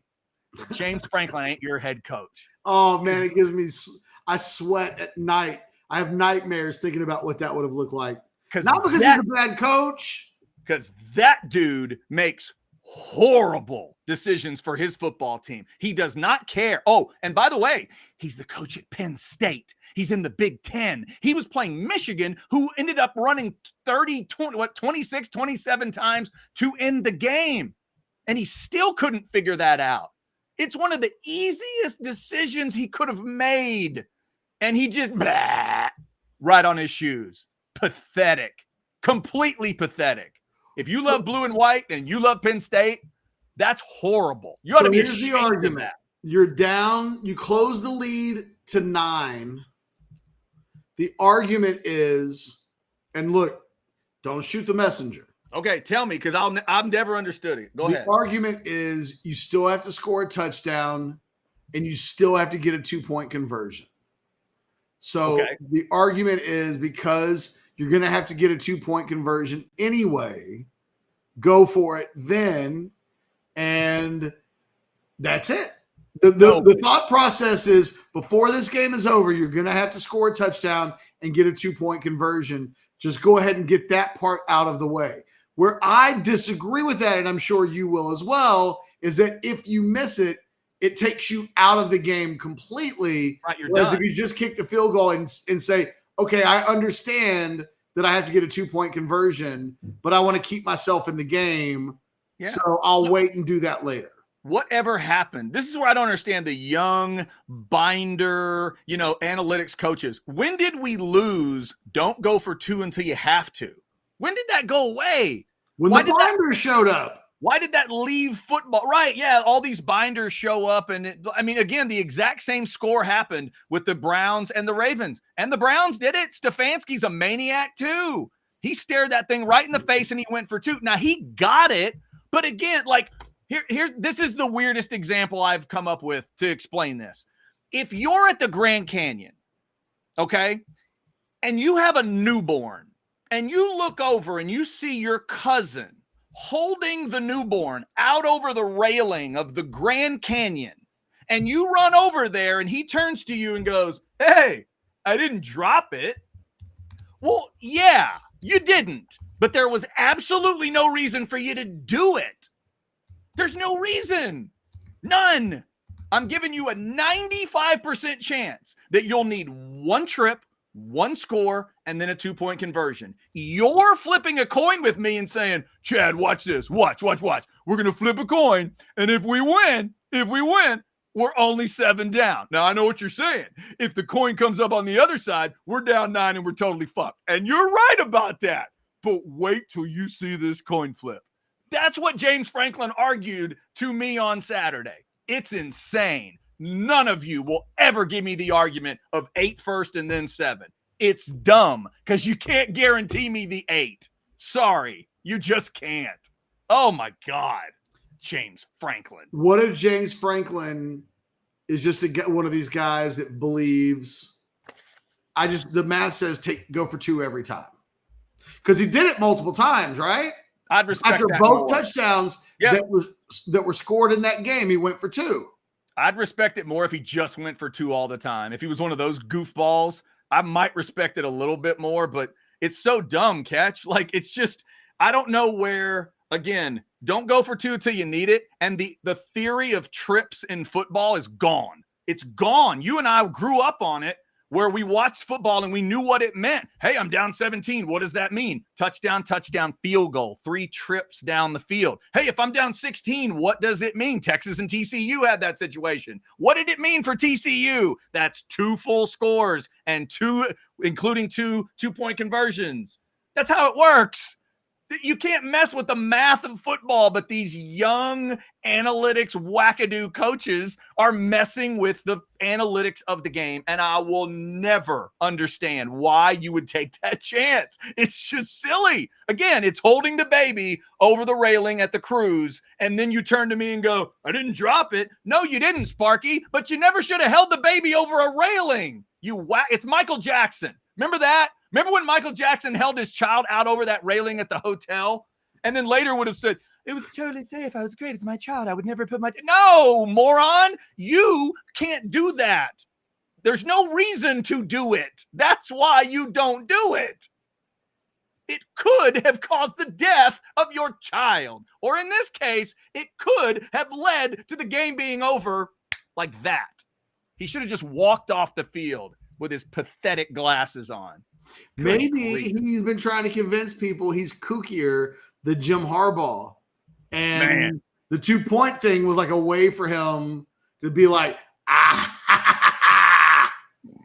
Look how Maybe. kooky I am. That must be it. Ketch. The thing is, that wouldn't be enough.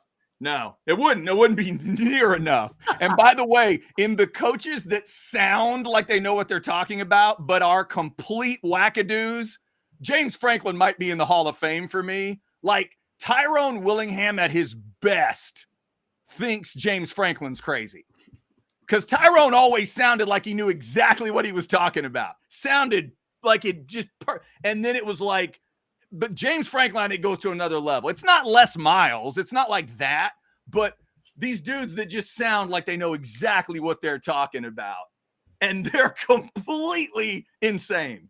Like that is nuts football coaching to me. But oh well. They're out.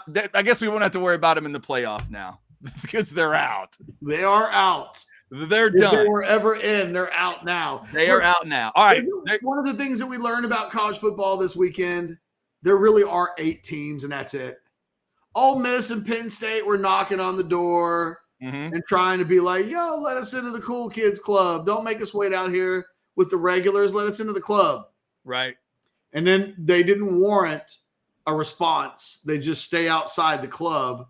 There's a new number 9 team in the country. There's a new number 10 team in the country, but there are 8 teams right now that are, I think, a shoulder above everybody else that remains. And Texas is in that group. Yeah, I'm interested who you're kicking out of this group because I'm staring at the 9 Power Fives. Who is the pretender for you? Is it Louisville? Yep. Okay. All right. Because Florida State, Texas, Michigan, Ohio State, Washington, Oregon, Georgia, Bama are those other 8 teams. I mean, I'm not putting Louisville in the same category as Oregon, Texas, and Alabama. Yeah. I know they have a loss. Right. But no, they don't get to be spoken in the same breath. And the thing that's interesting to me about Louisville, the way they go about winning games, it almost has a TCU feel from last year, but even less offense. Like they really are trying to smash you with a hammer. That's their idea. If they get to the ACC title game, Ketch, and they hand Florida State that loss, it's gonna be ugly. Whatever it is, like they're gonna try to break Florida State. It's a Dan Campbell victory. Break knees, bite knees, but that's the kind of thing they try to do to you. So they're going to try to make it as ugly as possible. But I agree with you. They don't feel like they belong at times. The beauty of those other 8 teams is each of them has shown us a moment this year where we go, okay, y'all can hang with anybody. And Texas is obviously in that group because of what they did in Tuscaloosa. The issue, Ketch, takes us all the way back to the Sark presser today. It's Anwar's question. When's the last time y'all played 4 quarters? He can't remember, but they've got to find it. They've got to find it. That answer was kind of surprising because I don't know isn't, I think, the optimal answer to that question. But I think he also knows it's probably Oklahoma last year. Well, the maybe argument Kansas State last year on the road, but it's last year. See, I don't know. I could make an argument it was Waco. I mean, that was pretty dominant. That was a full game, wasn't it? What they did to Baylor this year? Again, he didn't say 4 quarters against a badass. He didn't say. Don't ask me. If it was Baylor, he could have just said Baylor. He could have. You're right. But I wonder, was he thinking, "Oh man, I got to come up with a name, right? I got to come up with a name here." You know, so I don't know. I mean, well, why didn't the thing I wondered as it happened was, why wouldn't he just say Tuscaloosa? Why wouldn't he have just said, well, I thought we played a pretty good 4-quarter game in Tuscaloosa. We closed it out 6.5 minutes when we needed to, and we beat Bama there. An answer to the question. Okay. I don't think Anwar meant it as a gotcha question. That's not really what Anwar does. But if he answers that question at all, okay, let's just say Baylor. Okay, well, Sarkeesian's confirmed on the record that they haven't played. It's been a month and a half, almost 2 months. And I think that it was probably good to avoid that on some level, although I don't know. I think I just wouldn't have said I don't know. But I don't think Sark wants to put himself on the record where saying the last time his team truly played an impressive game was 2 months ago. Because I think that because it's the answer. It's not anything that's happened in October and November. No. And I think that because he knows that the answer is long enough ago that to say it out loud is a bit problematic. Because it means we've been playing the last 2 months getting by, but we haven't really been good. And he crafted the answer to kind of make it about a couple other different things. Well, coaches, we always look at little things, and we always look. Yeah, he did a good job of kind of deflecting out of that one. But the ultimate answer, whether he said it out loud or not, the ultimate answer is what they've got to be trying to find these next couple weeks, because this is where they need to be, on the ascent, headed to where they're going. And Ketch, I think a Texas fan could live with, if these were close, sort of normal wins, Texas fan could deal with that. But I mean, play a game where, I don't know, carry like a 17-6 into the fourth quarter. But if you're dominating on defense and you're not allowing anything to happen, and then you finish it like 24-6, something like that, 28-6, Texas fans can live with that. If it's definitive and you close the door, even if you end up in some kind of a close one score, like, just don't get up 3 touchdowns and then yak it up. That's what you can't do. Can I give you one more Harbaugh? Sure. This is Harbaugh talking about his own team. Okay. Quote, they got to be America's team. America loves a team that beats the odds, beats the adversity, overcomes what the naysayers, critics, and so-called experts think. That's my favorite kind of team, end quote. I'm going to tell you what.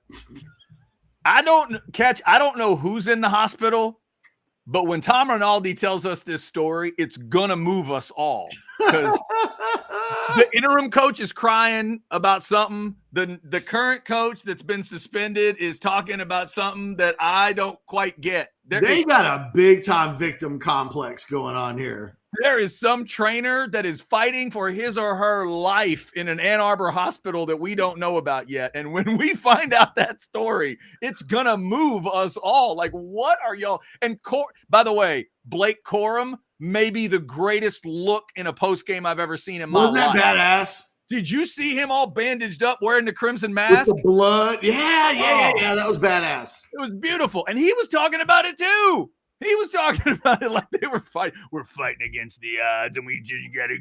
And I'm like, yo, Rock, that is not what's going on here. Well, do you think the players deep down know? Like, they've gone from, man, the coaches sure know what positions to put us in from play to play. We got the best coaches in America. Like, surely they've all got together and gone, hey, Michael, remember that time on 3rd and 3 when the coaches were screaming at us that the ball was going to go to the right, exactly where they said it was going to go? You think that was a byproduct of some fishy stuff? Like, are we the product? Like, the players have turned this into everybody's just picking on us. Yeah. It is ridiculous. And I'm here for it. Go ahead, guys. Be as ridiculous about it's just us against everybody. Well, is it you guys against everybody because you guys have been cheating? Well, calling it out? Yeah, I love the narrative, Ketch. It's the thing where all I want to respond is with, but you cheated. So it goes back to, like, whether it's Astros, Barry Bonds, the Patriots, or whatever. Everybody all had that. Does it, Chad? No, but they all had this attitude of like, oh, so you're saying that? So you're saying that's why we won? No. We're just saying you cheated. We're saying you cheated. You're really good. In fact, that's part of the argument here. You're a Hall of Famer, Barry. Without this stuff, you cheated. And then it's the same thing. Oh yeah, we got to show. That's not why we won. We know that's not why you won, but you cheated. But we're trying to work our way through all of that. If the current Rutgers or Maryland football teams were caught cheating, there'd be a different kind of joke. Remember a couple years ago when Wake Forest got accused of cheating in football? That was a whole nother kind of joke that was made. I love this attitude. You're right. The victimization that Michigan is throwing around themselves. But the one word they're using, Ketch, I would agree with, this villain thing, that's what they need to do. The offensive linemen and everything. Well, I guess sometimes the villain beats the superhero. Yes, go with that. Go with the Empire Strikes Back theory. Go with that one. Sometimes the bad guys are up at the end. Yes, go there because you have been caught systematically cheating in a way nobody dreamed you'd be doing. So you might want to eat that. A couple super chats came in. Cody Carpenter says, just released number one running back in the 2025 class, Harlem Berry, has Texas in his final three, committing December 8th, Texas, Florida, LSU. Right on, Cody. Nice name. I think, quite honestly, I don't know that anybody is definitively the number one. There's no Adrian Peterson yet that I've seen in the 2025 class. But, yeah, no, that dude's a baller. Texas is in it for Jordan Davison as well, although he visited Oregon, I think, this past weekend. So, yeah, no, I mean, he's really, really good. He's a 4-star from Louisiana, Chad. Number 33 nationally in the Rivals rankings. The number 2 at the running back position, like I said, behind Jordan Davison of modern day. And no offense.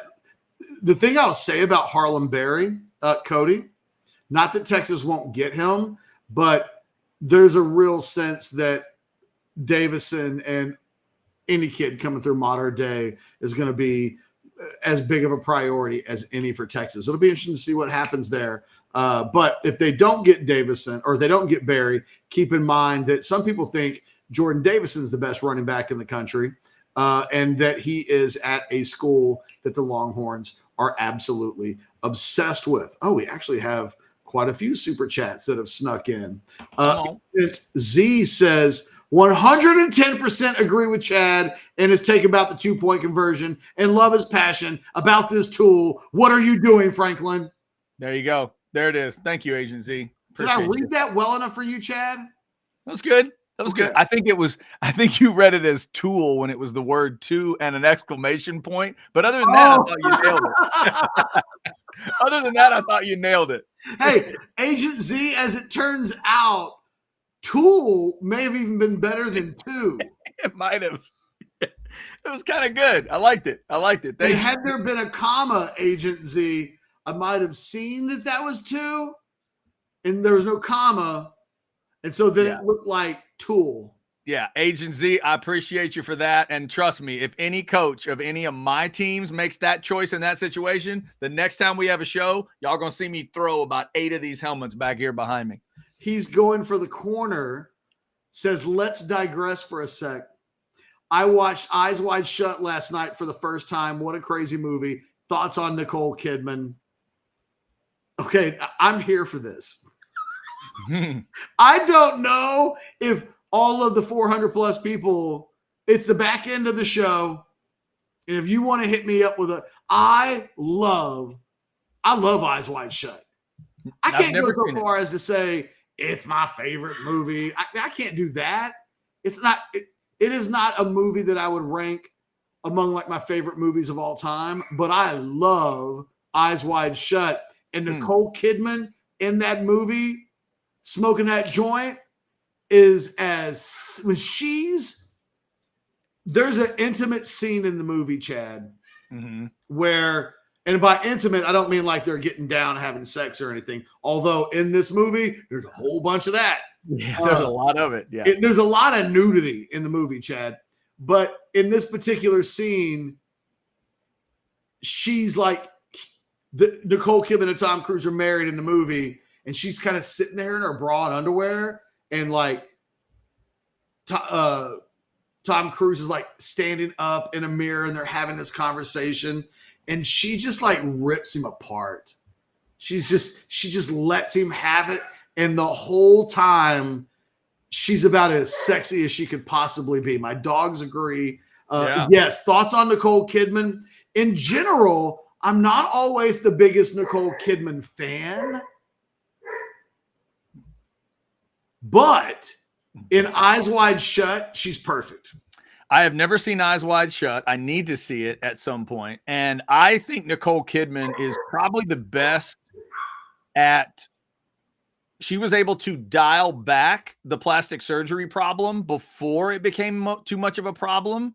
Like before she went into Meg Ryan's territory, she somehow turned it around. And I don't know how she pulled it off, but I'll give her credit for that one because it felt like she was headed into the weird spot, but she's still smoking Nicole Kidman to me. And apparently I need to go see another smoking Nicole Kidman. Does her hands bother you at all?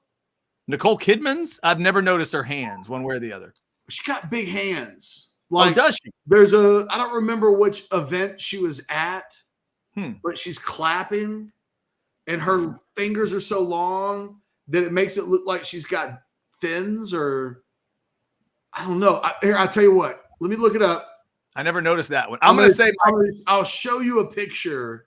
Yeah. And there's like an optical illusion where she's just got like big hands. Man hands. She's the man hands. Man hands, like a serpent's hands. Like long. Yeah. Okay. So I'm sending this picture to Blake. I can't imagine it would make me, turn away from a Nicole Kidman. Just like the Megan Fox thumb thing has never bothered me enough that I think that would really determine anything. Like, who cares? I think it's just a one-time photo. But if you see these hands, if you see the photo, you'll understand where like people are like, she's got flippers instead of hands. Well, because Nicole is a tall drink of water, correct? Yes. Yeah, like she's a tall, lean woman. I'm assuming she's got, oh, come on, man. Come on. Look at the hands. Come on, dude. Look at her hands. I see her hands. I'm not buying into this idea. If she slapped you in the face. Come on. She can get the whole side of your front of the face and the back side at the same time. Come on, man. That's not right. That is not right. Nicole Kidman, I didn't take the photo. Nicole Kidman does not have plastic man hands. That's not happening.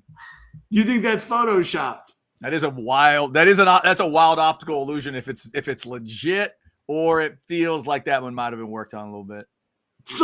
Blake said those are Grinch fingers. That's so wrong. So wrong. Come on now. Oh, see? Now look, this falls into the category of yeah, see, come on. What Texas boy, there's no need. There is no need for anything like that. You just took it to the next level. Next level. You're right. That's not the level I was expecting. But I've never seen. Isn't Eyes Wide Shut a Scorsese? Isn't there some famous director that pulled that one off? It is a famous director, but it's not Scorsese. It's oh God, here I'll look it up. I forget. Kubrick. Thank you, Stanley Kubrick. It's Kubrick's last movie. Kubrick's last movie. Okay, I've seen some Stanley Kubrick.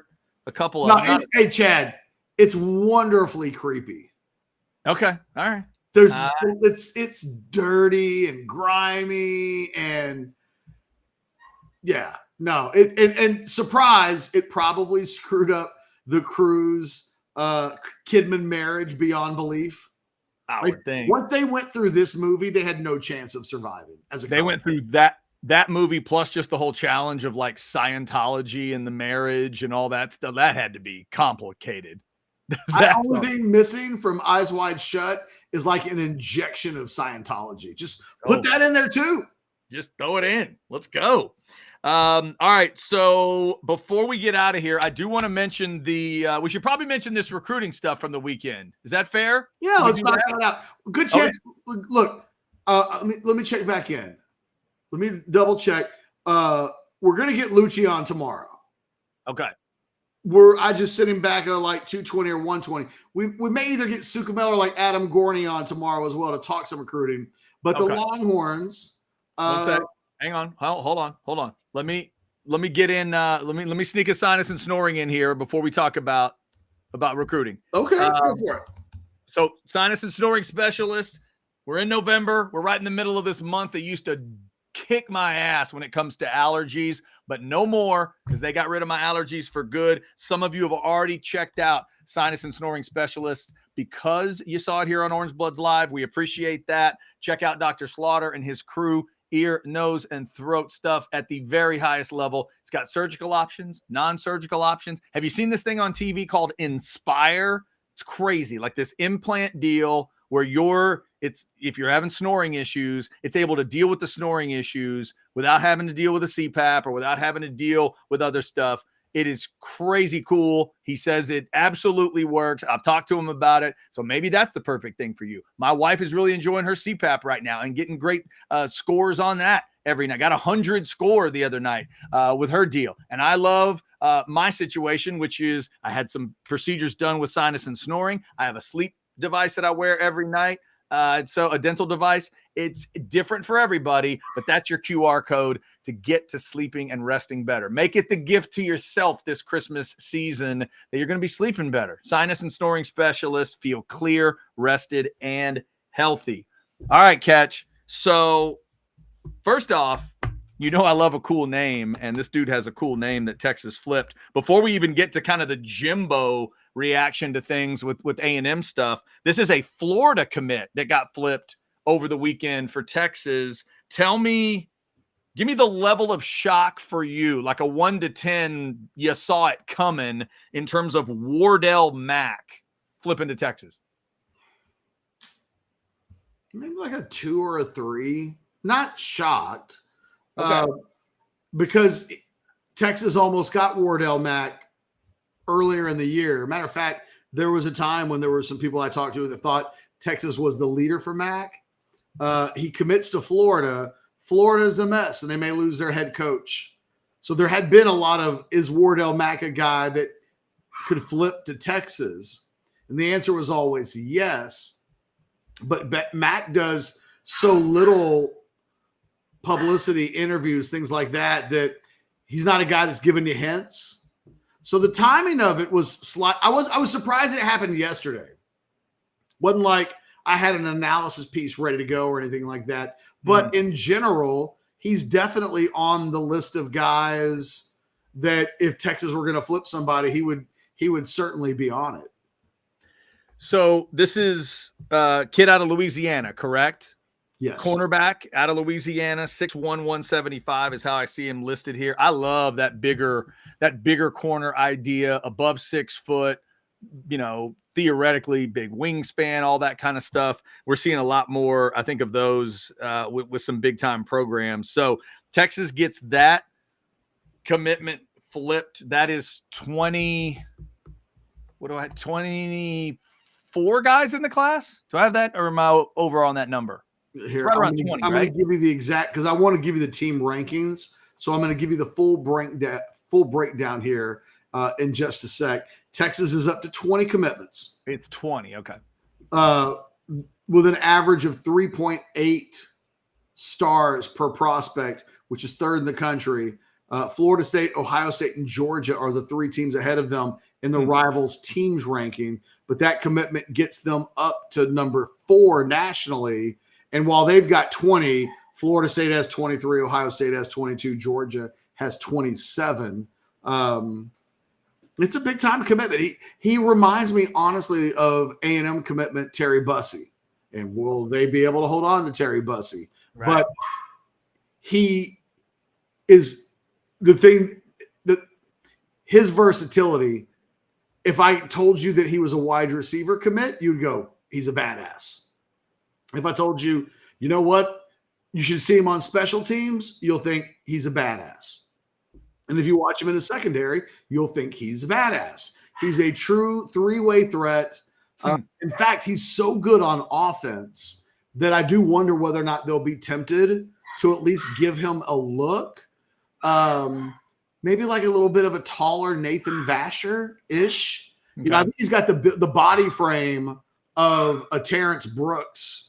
If you want to think about someone recent, like right now on the roster, physically he profiles like that, but he's so athletic.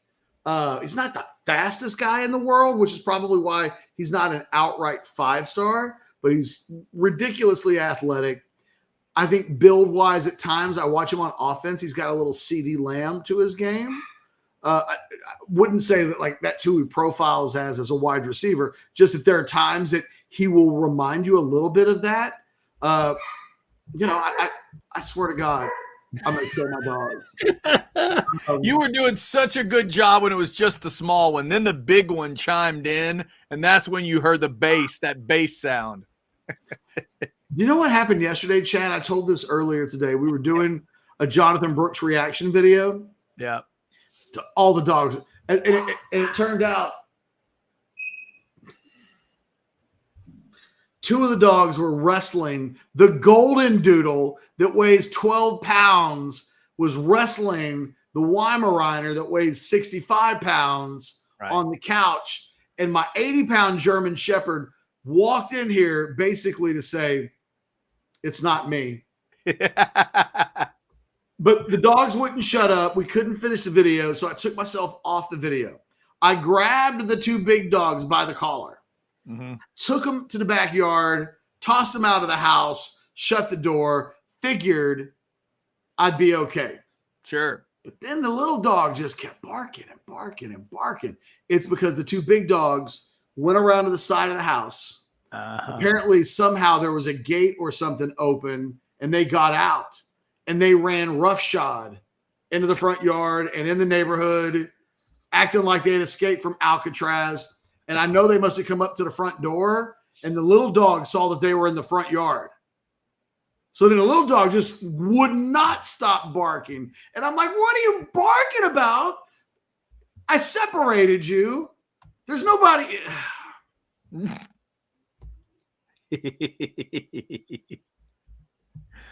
Oh, man. The dogs we love. Oh, I'm going to walk out. When I'm done, I'm going to be so frustrated with them. But they're going to have real cute dog faces on. And I'll pet them, and it'll all be over with. It's really unfair how easily they disarm us. Oh, my I'm God. so mad. Oh, come here. No, it's effortless. This one over here pees in all the wrong places. I had some of that yesterday too. As I'm cleaning it up, I'm mad, I'm swearing and saying stuff, and then she looks up at me, and I'm like, oh, damn it. My German Shepherd is the prissiest 80-pound German Shepherd you've ever seen. She don't like it when it's wet outside. Oh, yeah. So, like, I'm just going to pee in the house because I don't want to go outside and get wet. I have a princess German Shepherd, and I have a foaming at the mouth golden doodle who weighs 12 pounds. And she reminds me, what in Tom and Jerry, who's Jerry's cousin? The mouse that shows up with the hat. Anytime Jerry's in trouble, oh, right. the mouse will show up and kick the hell out of Tom. Oh, God, I forget that. I forget his name. I know who you're talking about. I just can't remember the name. If they just called him like Country Mouse or something, but I can't remember what his name was. Anyway, that mouse, Bjork the Mouse, Sandman, reminds us. That is becoming a verb, I sense. Blake says muscles. Is that right? Muscles? Muscles the mouse? Here, I'm going to type in Tom and Jerry badass mouse. See what pops up. There's the picture of him. Somebody chatted. Country Mouse? That seems racist, Chad. No, that's not how I meant that. What? We have a guess for Mighty Mouse. It's not Mighty Mouse. Mighty Mouse. Not who he's talking about. Oh, well, I'm good. Chad, now's the time to wrap it up. We're going to have a big show tomorrow. Oh, my God. All right. So the Wardell Mack thing will be mentioned tomorrow. Also, the discussion of could Texas or anybody else, or I guess and anybody else, end up with a couple of the guys off of A&M's commitment list. We'll talk about that for sure. We'll talk about Tevin Boobert tomorrow. That's right. And then we're hoping to get Billy Lucci on at some point tomorrow. Also, as Ketch mentioned, a recruiting guest to talk about all this recruiting stuff. Remember, Football with Friends coming up with 3:30 with Alex Dunlap. And tonight at 9, it is the Outsiders on a Monday. How did the blood pressure levels of Chance Mock, Bo Edge, Jason Dick, Chris Abbott, how'd they all deal with that Texas over TCU? By that much, but then it turned to that much. We're getting a chance on another night, Monday night, where his Bills are playing. Oh, that's true. And this time they're not playing one of my teams. So I'm like just going to be not paying attention, but he will be. Yeah. Highly distracted Chance Mock tonight. Okay. It looks like we got 2 people saying Muscles the Mouse. Maybe. All right. Maybe it was Muscles. Okay. We're going the picture of the mouse, he's got muscles. Yeah. Let's go with Muscles. Let's go. He was tough, right? He was tough. And remember, he would just remember how he would throw Tom around? He grabbed Tom and just bam, bam, bam, bam, bam, bam. Like maybe that would be Muscles. Okay, so here you go. I looked it up. Muscles has his own page. Muscles, also known as Muscles Mouse or Cousin Muscles. Cousin Muscles. Is Jerry's super strong cousin. His first appearance is in Jerry's Cousin, and he's a very tough mouse. And no cats, not even Tom, could defeat him. There you go. There it is. It was Muscles. He's the biggest badass in the entire Tom and Jerry series. Well done to the Specs chat. All right, that's what's coming up on Orange Bloods Live. Thank you so much for supporting Orange Bloods Live. Like, subscribe, get your notifications. Thanks to all the hundreds of folks that were in the Specs chat today. We appreciate you. And shout out to Specs. Shout out to Blake, the super producer, for all his great work as well. Cody, real quick on a chat. Chad, first day out, final answer. Who do you want as the head coach?